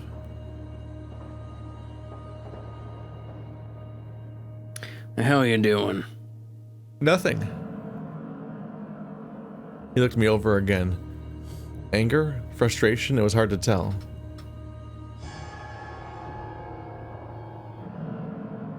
Sit down and keep quiet. When I didn't do as he said, he roughly grabbed me by the head and slammed me into the nearby machines. I was dazed and immediately collapsed onto the ground as he chuckled. Stay down if you know what's good for you. Dave does not strike me as a person who wouldn't just listen. He wandered off in the direction that Jack had gone, chuckling to himself, holding something in his hand. I didn't know what it was, some sort of device, but I didn't get much more than that. Just the vague concept of a boondongle. I could smell blood, and bringing my hand up to where it had hit my head against the machine, I could feel wetness.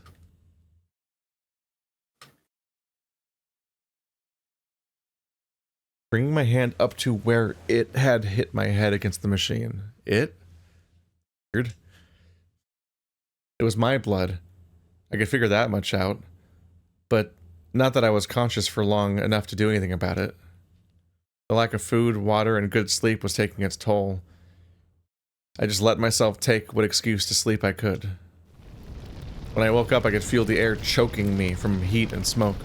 But like any other time, I was just along for the ride. My body ached, but I struggled to my feet. I was alive and seemed to be glad about it, but nothing about what was happening made sense. Where were the others? Why was the house on fire? My mind immediately went to Orlando and I couldn't see him. Had someone else caused the fire? More importantly, why wasn't I moving? Instead, I seemed to just start to cry, though the tears were evaporating soon after they left my eyes. Dave! I turned quickly, scanning the fire for Orlando's voice. This way! Hurry! I coughed. I struggled to find where Tyson's voice was coming from, but I couldn't see him either. Dave! Come on, you can do it. Roswell and Dean had the same problem. I had no idea where they were. Leave, Dave. There you are. I said leave. Why was I looking for Thanatos? Why was he so intent on me leaving without him? Is this just the scene that we saw in the last route? Not really. This is different, I guess. Yeah, it's a different version, but it's just odd. We know when it's happening, at least. Dave's question is just stupid.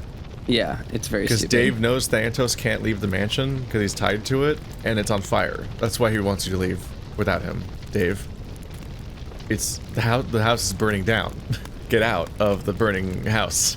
The fuck? Things you don't think you need to explain to Dave, but he was literally a hostage and didn't think that he should, that the people that are taking him as a hostage expect him to be a hostage, and started walking away like nothing was going to happen. The mouse was groaning around us. The house was groaning around us. Pieces of the ceiling were falling away. It's now or never. I looked down to my legs, injured, burned, but I'd struggled towards the front door. I built up speed, and as the way out came into view, a searing pain sent me back into the darkness. I didn't know where I was, or if I made it out, just that the burning house was gone. I felt cold next, I could hear rain. Then that too stopped, replaced with the sound of someone snoring softly next to me and the TV playing in the same room. After that was the sound of someone happily humming and the smell of fresh bread, then the loud ambience that came with an arcade, or maybe a bowling alley. Was I dying? Was this what I was experiencing in my final moments? As I came to, I was still on the ground where I'd landed after Memphis had shoved me. I felt gross. My hand was hurting and the world was spinning.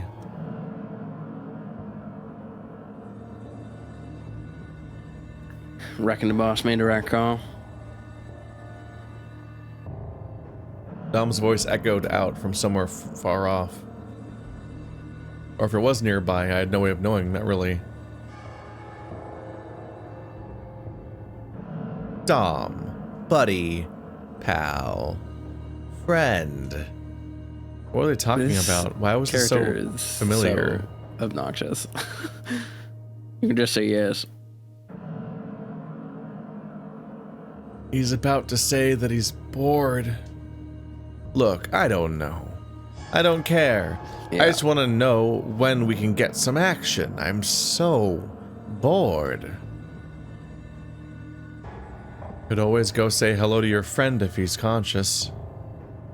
Sure enough, Dom said it word for word. Soon after was Jack making some kind of creepy... You could just have him say it. You don't need to have Dave explain that he said it. They're just getting the idea that he's like... Yeah, I know seen that. The scene before. But I mean, like, you play into that from a narrative, like, pacing issue by being like, now he's gonna say the next thing, and then it cut like if you filmed this, it would cut to him saying it, not being like it's written oddly to that it doesn't just show the line. For Dom, especially since the writing is so easy because you just copy paste the text and change the name and that's it. Sure enough, Dom said it word for word. Soon after was Jack making some kind of creepy, happy sound that made me sick.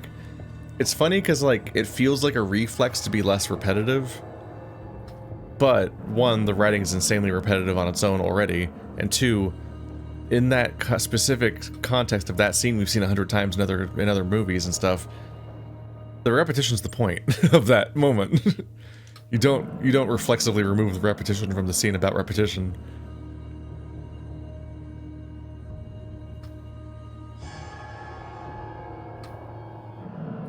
Neat trick. My fur stood on end as I turned my head towards where the voice had come from. It was quiet, but somehow that just made it that much scarier.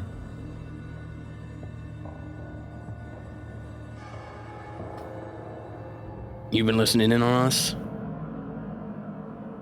His voice was still kept low, and when I didn't answer, he grabbed me by the collar and lifted me off my feet into the air. I asked you a fucking question. Yes. At least you have the common sense not to lie to me. Just as roughly as he grabbed me, he let me drop and I crumpled to my knees. Where is Oswin? I looked up at him, the first question I dared to pose. Late. I wanted to ask something else, but shut my mouth. He wasn't going to answer, or at the very least, not like me asking. Given he'd let me lay here bleeding for who knows how long, I didn't want to risk getting injured further. Then he left, somewhere deep into the mill, and I felt like crying. Too scared to make a sound, though. I just fell to my side and lay there trembling. Where were my friends? Why hadn't anyone come for me yet? How long had it been? Hey, Dave. You awake? I heard him, but didn't react. My mind was elsewhere. Oh, you're no fun. You know, I was going to make a snack. Figured I should check if you were hungry. The way he asked made it clear that he was teasing, or being sarcastic, or some combination that would have ended up with me getting food regardless. That wouldn't have ended up with me getting food regardless. My stomach betrayed me, the gurgle of hunger loud and clear, even if I hadn't said anything. The only thing I'd had to eat was jerky, after all. Oh, I see. Well, you sit tight then, and I'll be right back. He wandered off, laughing to himself, and much like everything else, it echoed until he'd gone far enough away that it was just vague noise. And that was it. I didn't see him again for what appeared to be hours. I was starting to get thirsty, hungry, and sleepy all at once. No, you already were all those things. We knew that. But from how deep we were, I had no way of telling just how late it was. How late it had gotten. This is your fault. Sorry, boss. If that pig beat us here, there'll be hell to pay. Maybe they're still at the house. Maybe they have zero self-preservation instinct. We can guarantee that. Also just so dumb to be like, this is your fault. It's like, why are you guys so fucking stupid? One, just a minute ago, they're like, we'll wait one more hour for some reason. It's like, okay, why? If you're already worried that they ran off, why are you waiting another hour? Two, if this is the exit point the whole time, and your whole mission, your whole thing hinges on the idea that Oswin doesn't leave with the rest of the group, why weren't you just here the whole time? Like, what's the point? What is the, like, literally the entire point of the cabin is just to contrive a way for people to potentially escape, because they just, for some reason, don't guard the only way in and out, and hang out at a third fun location that has no purpose.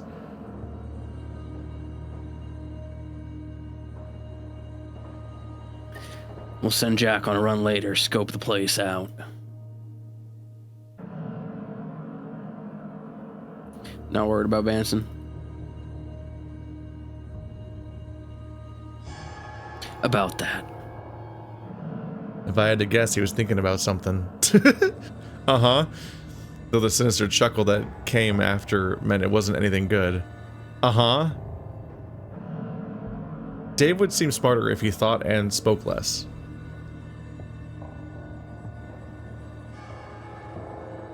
I don't think that'll be a problem if he gets himself killed. It's his own fault. But boss, you're sending him on a run, like, it's explicitly bad for your plans if he gets killed. he thinks he can mess with me while he's bored, then he can go make himself useful.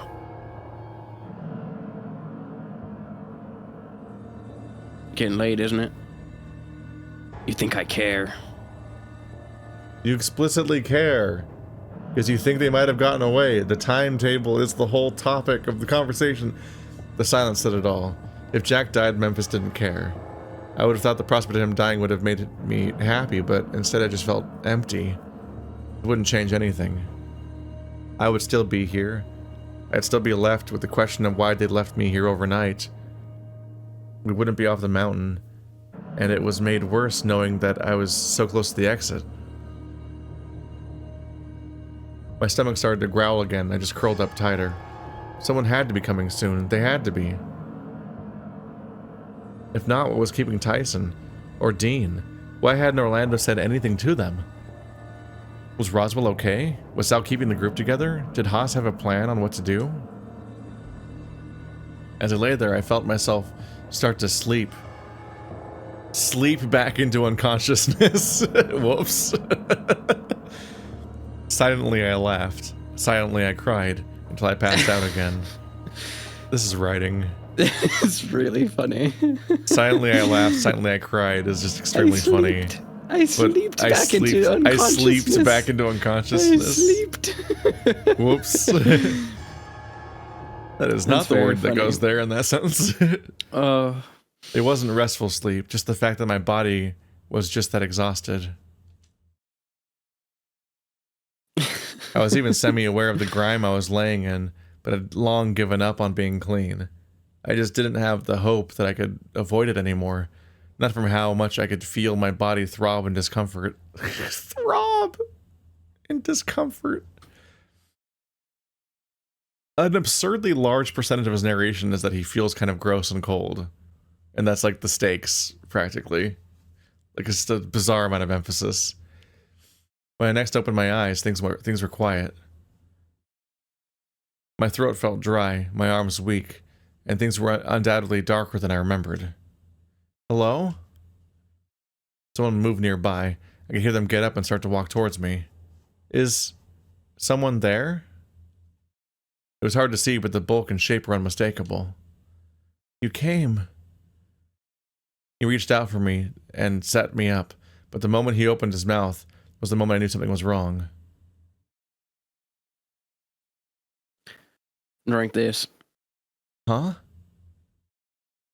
I blinked, and it was Dominic. What hope I had clung to in those last few moments shattering. Come on, drink. He tipped a plastic bottle back and drank. He tipped a plastic bottle back and I drank. Water, thankfully. Or at least it seemed to be. That would have been a moment to have taken a pause and been like, oh, I should have made these sprites similar. Doesn't really work when they don't look like each other at all.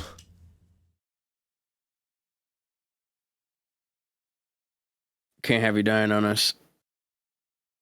I wanted more, but he pulled the bottle away and put the cap back on it.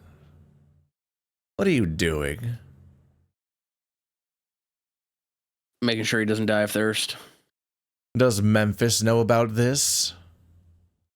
The boss will thank me for not having to figure out what to do with an extra body. Extra? You've been having fun without me.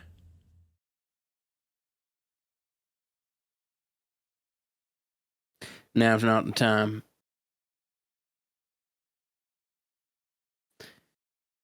Oh, I think now's a perfect time.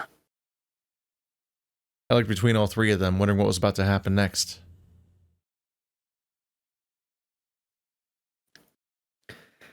Get him up.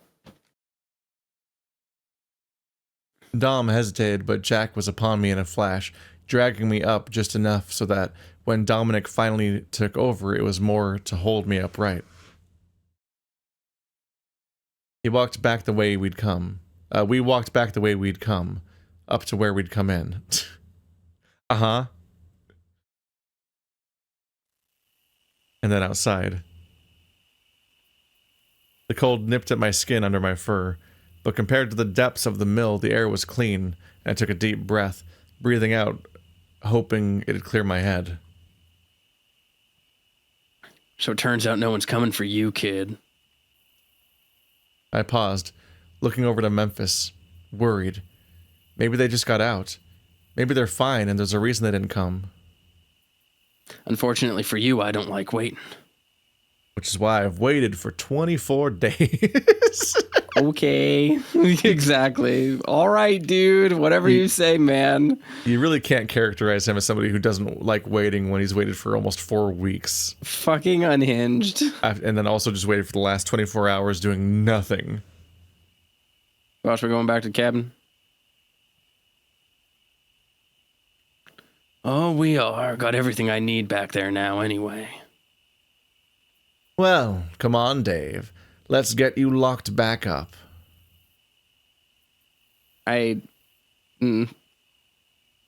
Phrasing. I have a better idea, Jack. We're gonna let Dave here go. We're gonna let him let him head on back to the mansion to see for himself what the holdup is. It's called a chastity cage, Dave. They're all the rage this year. I don't want to think about that. Thank you. You are? We are. And then what?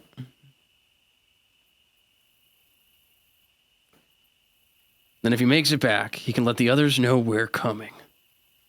If he doesn't, well, that just suits me fine too. Why would you want them to know? Also, the idea that they've just been sitting there this whole time is hilarious. Mm-hmm. And also probably true, because they're probably going to reuse most of the same ending from last time. Because I've given up on the idea that Route A and B actually diverge. Yeah. He took a few steps towards me and I stumbled backwards, this time managing to stay on my feet. This game is so incredibly frustrating. I don't know if you knew that. It's just like irritating me to no end. I've been really harsh on a lot of games in the past, but I realize now I was always operating in like the band of possibilities that is people that know what fiction is and why it exists and why stories happen and why scenes happen. And those basic assumptions have gone out the window with Password in a way I never it's recalibrated my entire concept of what kind of like, and I'm used to video game stories. Yeah. It hasn't recalibrated my understanding of gaming stories and narrative or anything like that. It has given me irreparable brain damage. So I guess that counts as a kind of recalibration.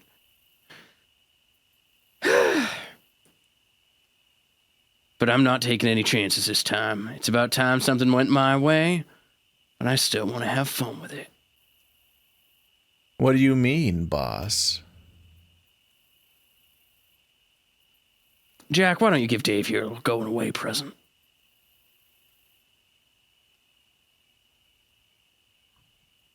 And make it hurt. Okay. I don't get this. No. I don't get why Memphis is doing this, other than that he's just comedically evil, I guess, and he's a sadist, which is like, okay, I guess. Like Dave is so sad that if you like stab him or whatever, it seems unlikely he would make it back. So like whatever you're hoping this accomplishes won't. I also just don't get. Yeah, I just don't get the point of it. I don't get what this does. The level of personal connection between the villains and the protagonist is, I think I saw you once. That's where the narrative is after just dozens of hours of reading. That's the level that the villain and protagonist are working on. I look from Memphis to Jack, then to Dom, then to that grin on Jack's face. Hold still, Dave. This will only take a second. Before it even registered what was going on, Jabe had stabbed me in the side. The knife went in fast, and immediately I felt both cold and hot, the wind being taken out of me until he'd taken the knife out. I think this is straight up stupid. Yeah. It's just dumb.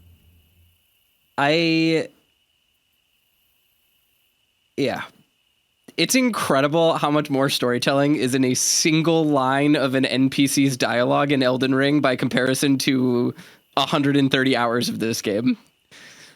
It can be a lot. I want to eat a brick whole right now. That's going to be my lunch. I'm going to do that for lunch. Even just doing Glory Hounds in parallel with this, I'm just thinking about like how quickly how much happens in every episode I record with Bird. Yeah. Huh. All right. Well, that fucking sucks. This is just bad. It's just I'm used to really dumb stuff, but I'm used to dumb stuff being like Danganronpa or Sonic the Hedgehog. Yeah. Which is that it's also like wild. Like they're being dumb because they've prioritized other things. But I don't know what this game's focusing on instead of making sense. Yeah. Like it's not exciting. It's not horny. It's not horrific. It's not action-packed. It's not gross. It's not like not anime as fuck. Yeah. As much as the anime comparison is as much as like them bring up anime all the time, like feels vaguely informative of some of what's going on. Anime usually knows to do stuff. Yeah. Like maybe usually too much stuff is part of the problem. Yeah. Passwords just like we've been here for about 2 hours, and a lot of that's me. I get it. It's just talking and stuff, but Dave was here with Oswin. They took Oswin away. Oswin saw the exit or whatever, and then Dave has just waited around, and we've just had to read it in excruciating detail for so long, while no stakes are really raised or changed, and they're just sitting around, and we're not really learning about the characters. They're not even talking to each other really. And then eventually they just give up and stab him and like, okay, run, little piggy. All right. No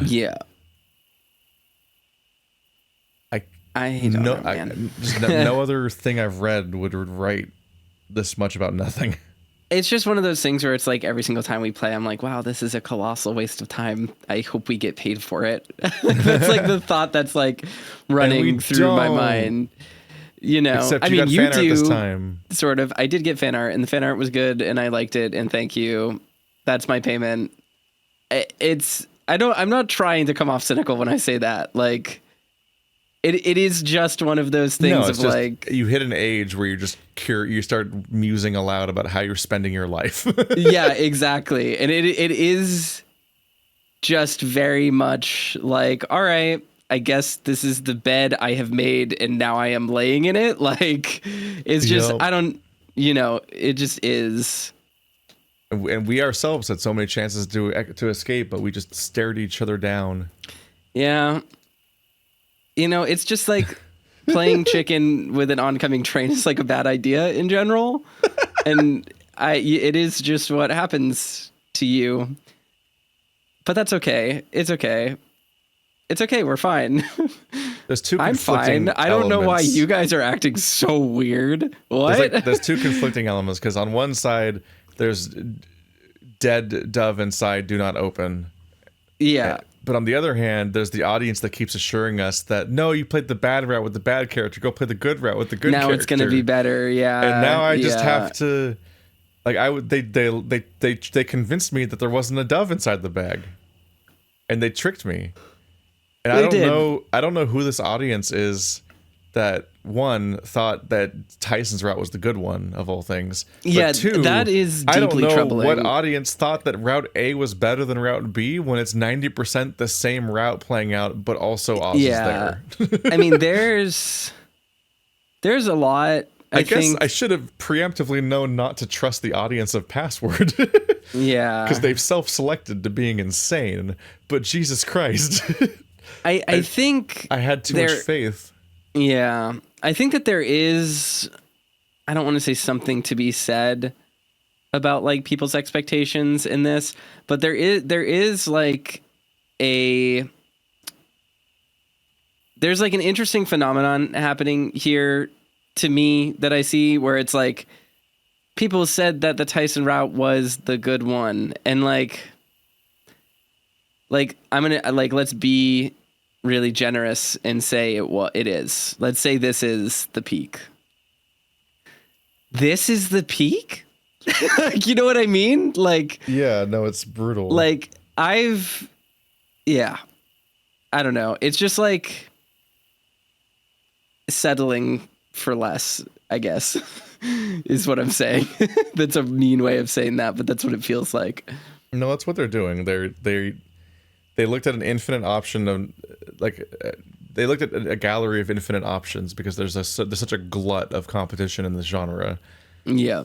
And they not only chose Password, they stuck with Password, and then they frequently will openly advocate Password as the good option compared to all those dumb things like Ad Astra and so on. Like they smugly put down other furry visual novels while recommending Password, and that's such like a. Like, oh yeah, I could see that. I could see how someone with certain standards might like feel this way or that way about like this thing. And are we gonna talk about like, oh, like it's kind of weird, like let's have an in-depth conversation about like the strange subtext of like Astra using slavery as a plot point and how that might feel weird for different people and so on. And like, nope, we're not even on that level. We're just like, we think Password's good. That's the level we're on. Like, oh, you're insane. You're just an insane person who has like, insane opinions. There's full on insanity happening. Yeah. No, I think it's full on seeing Mad Max Fury Road in theaters with my dad and him falling asleep and then saying on the way out that the movie had too much CG. Like just full on RNG opinions, like just unrelated to any of the contents of the media being consumed. And then and it's just, we all know that person, the people like that, where you just hear them say certain things and you're like, oh, I'm never regarding your media opinions ever again. Because I know now that I can't take anything you say seriously. That's fine. You can go live your life, but what you say about things you consume is just useless. You just don't engage, I guess, on some fundamental level. Fully. It's like disturbing to me, I guess, is my point. I'm still convinced that the audience of this game just gets bored and kind of just like taps away for a little while here and there.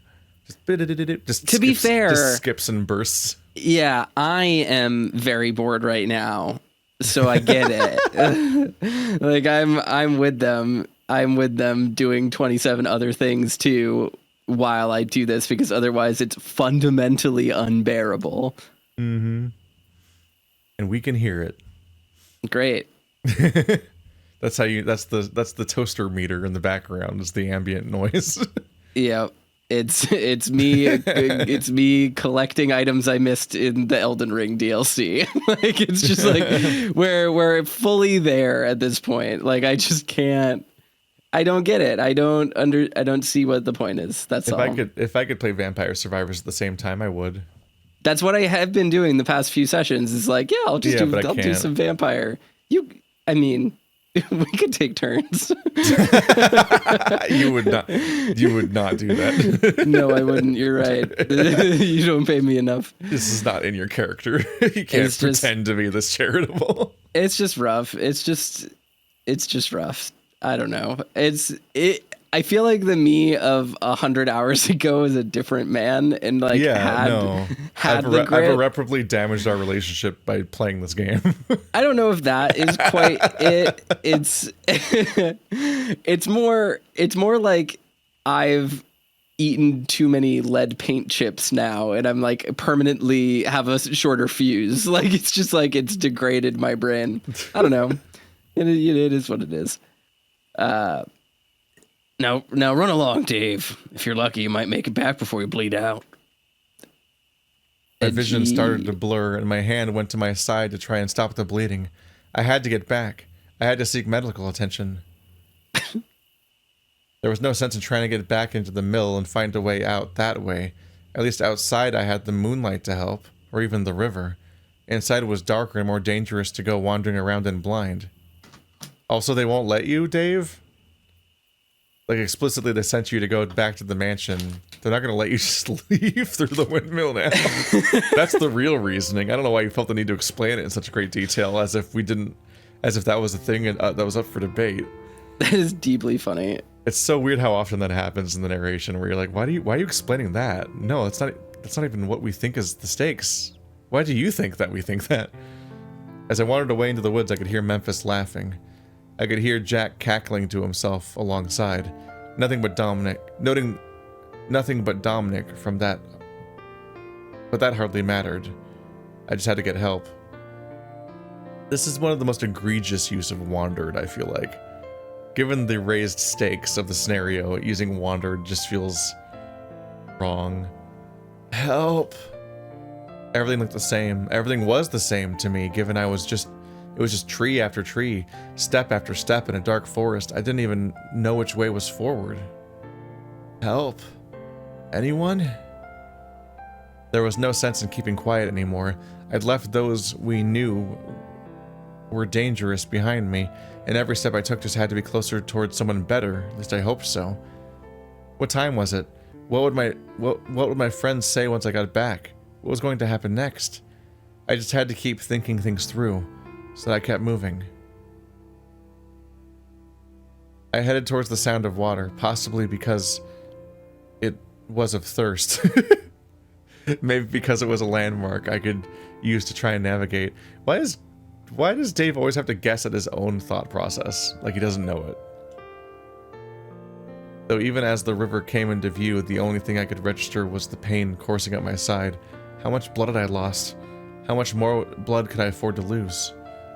Breathing had started to come hard, and I wasn't sure if the cold in my chest was from the night air or from my wound. Walking along the bank of the river, heading downstream, I thought back on my life.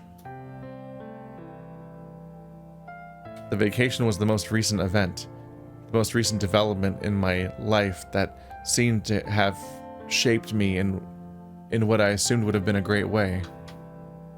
What? This vacation was the most recent event, the most recent development in my life that seemed to have shaped me in what I assumed would have been a great way. What? I don't know what he's trying to say. Also, don't go downstream. You need to go upstream, Dave. There's a waterfall going off the cliff, so you can't go downstream, Dave. You have to go upstream if you're gonna get any closer to people. For everything bad that happened, a bunch of good happened too. What? The several murders you had to fix? The sexual assault? Immediately the fact that Tyson found a friend. This vacation could have shaped me to be a really good thing. Like how Tyson found a friend. Separately from me.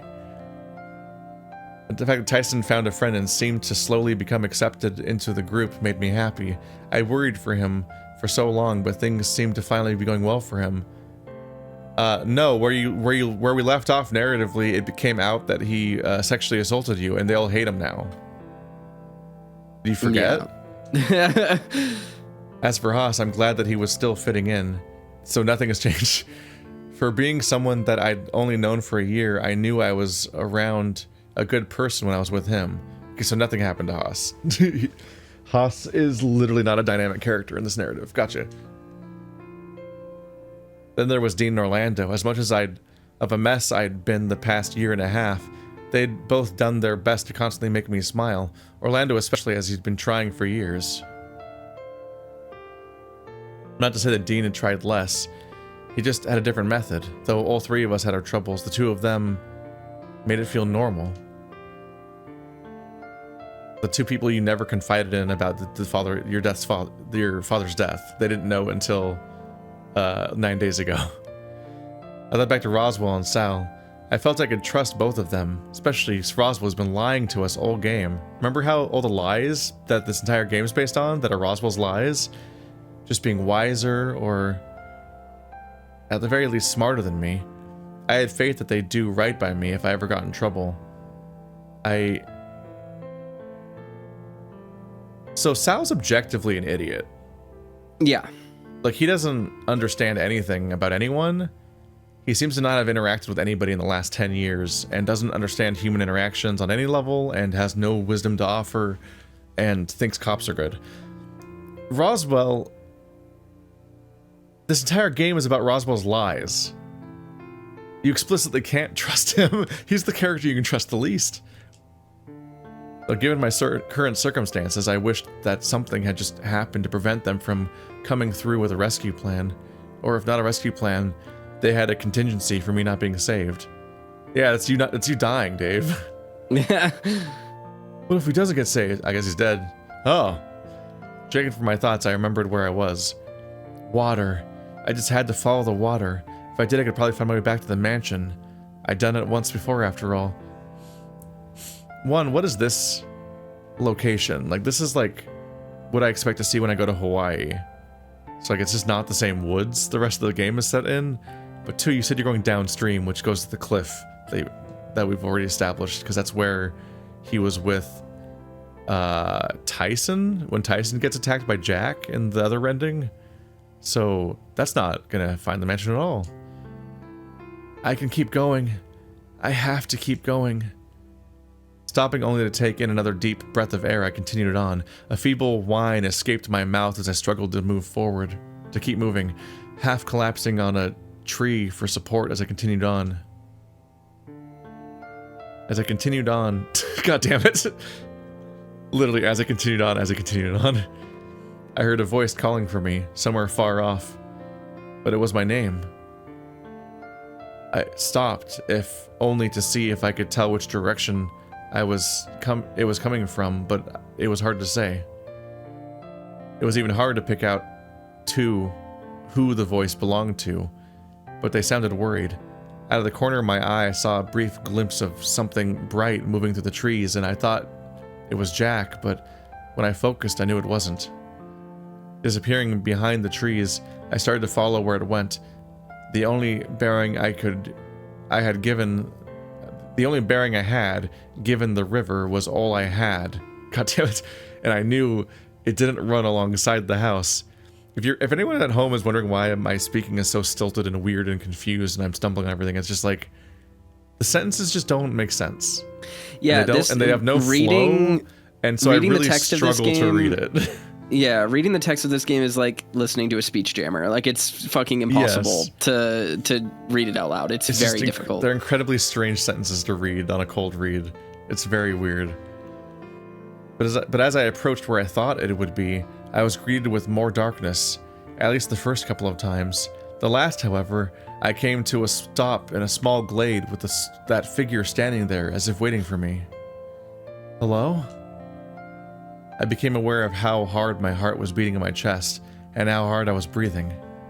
Dad? He turned to look at me, waiting for me to get closer, but said nothing. Dad, is it... I didn't have the strength to reach out and touch him, stopping just shy of being able to reach out. There? Oh, Discord froze. Womp womp. You just cut out for a second, and then the dialogue was just continuing. You just missed this insane sentence. I didn't have the strength to reach out, stopping just shy of reaching out. Cool. Weird. Thanks for saying it that way for some reason. Hey, sport. What's happening? Why are you here? Are we doing the Dumbledore train station scene? You need me.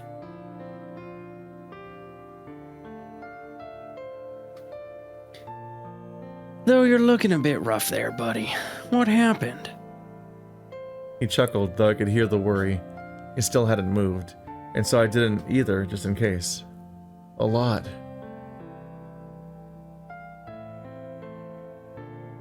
Yeah, I can see that. I need to get back to the mansion. I need help. I'm... Bleeding? Yeah.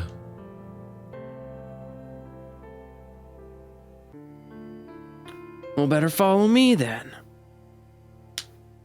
He faded away, dissolving into the dark only to reappear somewhere else, somewhere further on, as if waiting for me to follow. As if doing the thing he said to do.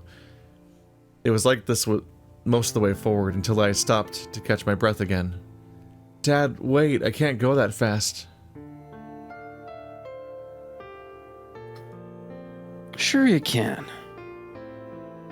He called back, but his voice was somewhere else far off ahead instead. But if he thought I could, then I would at least try. I had to try. Dad? What's the matter, sport? I'm sorry.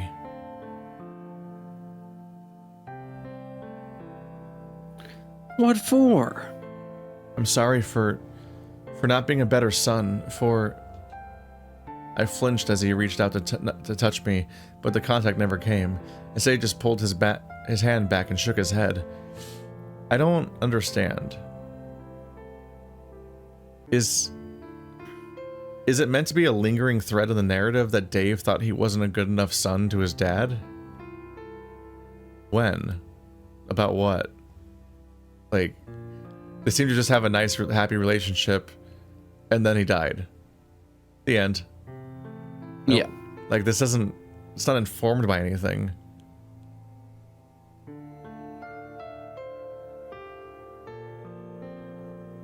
Don't go thinking you are a failure as a son, Dave. You died because of me.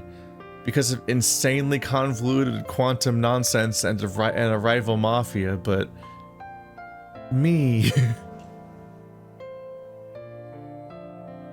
Saving you. It's the same thing. It is not the same thing. I made this choice and I'd make it again. When I found out you were gonna die, I was given a choice to save you and I took it. But you died. Is that so bad? I mean, yes, but I was devastated. Mom still hasn't recovered. I doubt I have either. I was building myself up to yelling the more I did, but the more I did, it hurt. My throat dry. I don't think that's why yelling hurts right now, Dave. I think it's the knife wound. I just... Why didn't you say anything?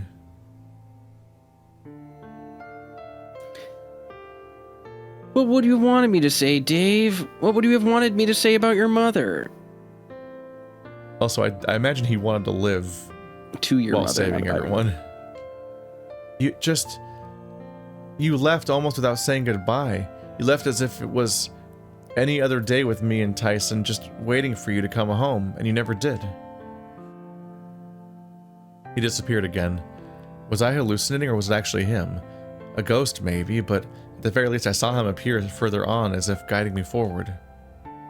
Dad! He didn't stop. But I was getting frustrated, just as well as it was keeping my focus off the pain and the tiredness.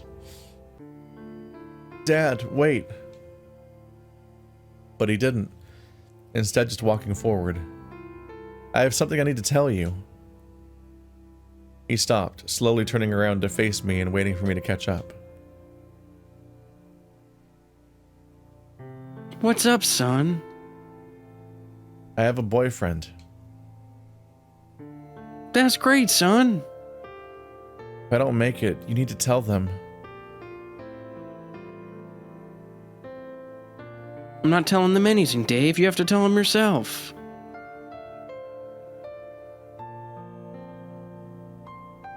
In fact, introduce me after you do. Them insisting on not having route-specific dialogue is getting really awkward here. Introduce me to, this Tyson. Tyson? That sounds like son. Oh, I adopted him. And he was gone again, leaving me to pick up pace in order to get back to my friends. My head hurt. My feet hurt. Everything hurt. I found myself braced against another tree as I breathed in deep. I can keep going, just a little bit further even though I don't know where I am. There was little haze in the woods now. There was a light haze to the woods now. I wasn't sure if that was because it was getting closer to morning, or lights from the house, but I was willing to take it as a sign. Dad, we're close. I just decided this. Maybe if I didn't just hope, then maybe it would come true.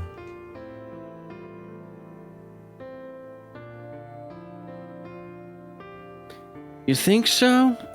You're supposed to know, Dick. Yeah. Can you smell that? I couldn't smell much of anything from having spent the past day between a dusty cabin and a cellar surrounded by rusty metal.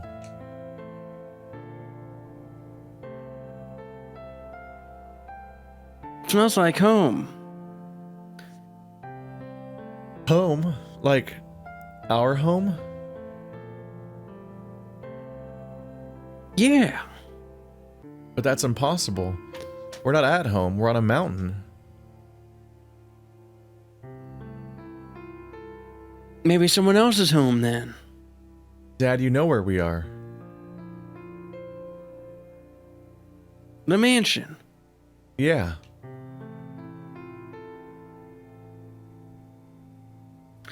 Dave, do you understand what's happening right now? And I don't even know if I do. You're dying, Dave. You're dying. I didn't know. I had some ideas and some hopes. Then with that, worries, but I wasn't certain. I'm not here, buddy. What? I know. You died. I died. You died a long time ago. We just talked about it a minute ago. We just said that you died. Not that long ago, but yes, you're pretty sure I'm dead. Why'd you say it that way? Wait. Why did you say it in such a weird way? Like to imply that Dave's dad never died and it was all a cover-up. Is that a thing we're doing? And why are you showing up now? Am I going insane?